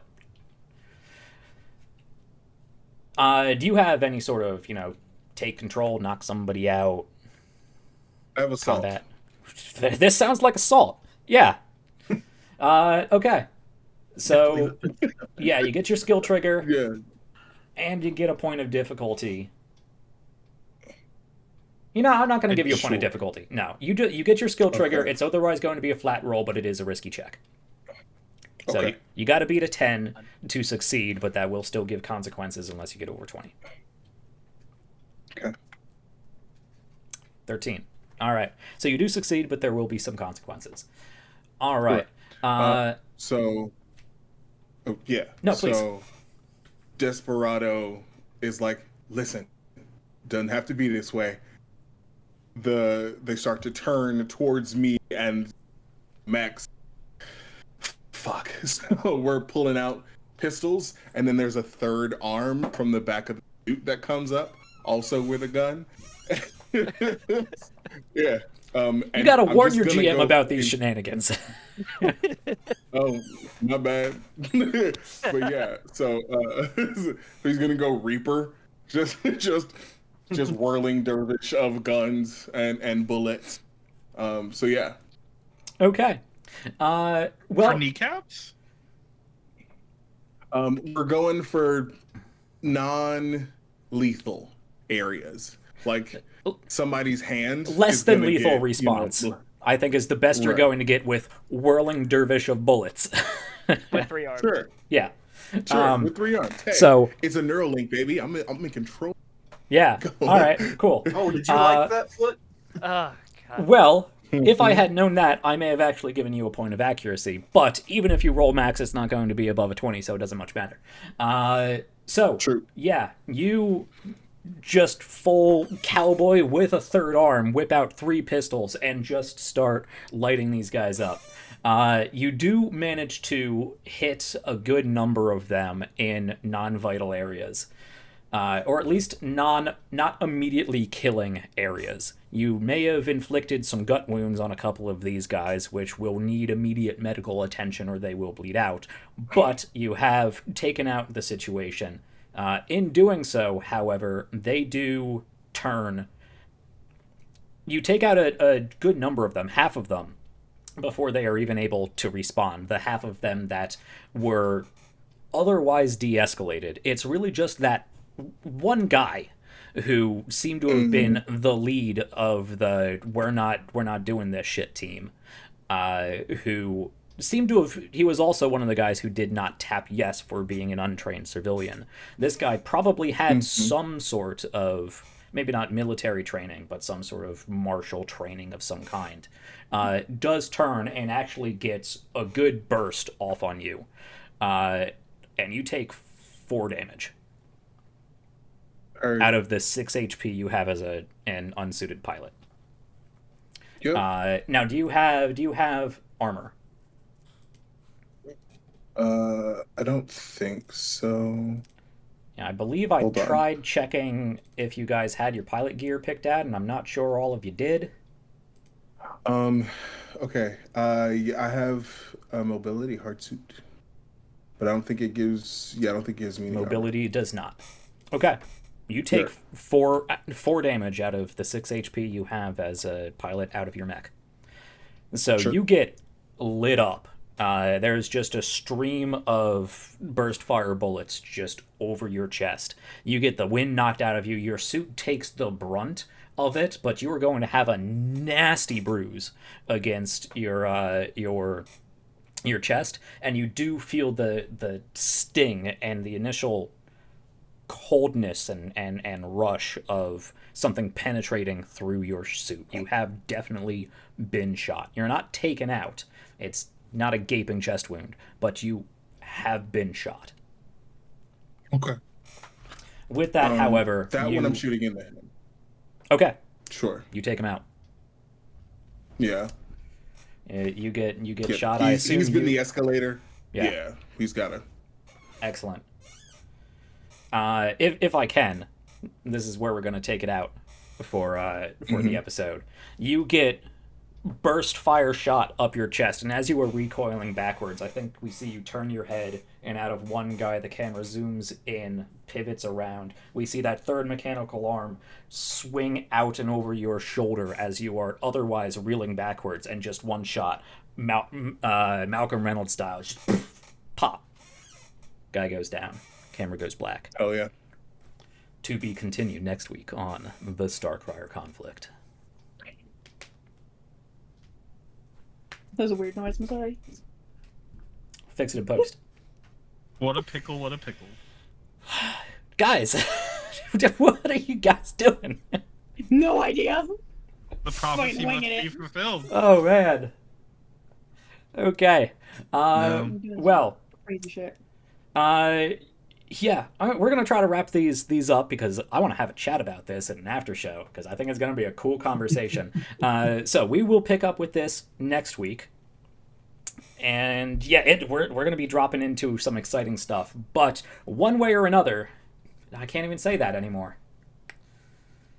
Oh, we'll see. We might. The Starcrier Conflict might just turn into the Drespel 1 project at this point. I'm not sure, but. We seem to like it here. We will pick up next week with trying to resolve whatever is going on here. Lots of stuff happened this episode, and I cannot wait to see where we take it and what more we learn. So stay tuned for next week. Let me throw it back to you guys, and I will say I encourage you to talk about what you have going on, but also if we could wrap this up expeditiously, because I would love to get a good after show in. But please, everyone, tell our good audience here about where they can find more of your amazing performances and other things you do. Sean, take it away. Hi, I'm Sean. I've been playing August Walker. Thursday on Nerds with Dice. Come see Ironsworn. It's our second season. Fantastic. It's going to be great.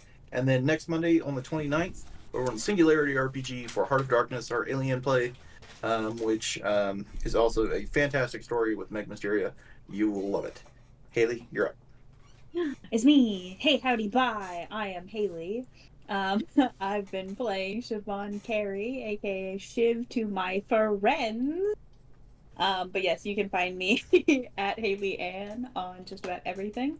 But yeah, just mostly screaming out into the void about TTRPGs. Come hang out. Hi, I'm Q. You can find me pretty much anywhere on the internet at Midnight Inc. It's midnight_I. Name, I'm get it. I have lots of things and stuff that you can find me on. I've said it many times, so you can find it. It's fine. It's a lot. I'm not doing it. He asked for expeditious. I'm not doing it. I got a lot of stuff going on. You can find me on the internet. Okay, bye. Hi, I'm Andrew. I play. Yeah, 7. It's Okay. fine. Don't lie to them. Okay. I'm Andrew. I've been playing Athen Mishin, our currently probably getting teeth kicked out thing. I'm that gamer Ajax on basically all of the interwebs. If you really want to see more of my stuff, I'd really encourage you to check out my YouTube channel, same name.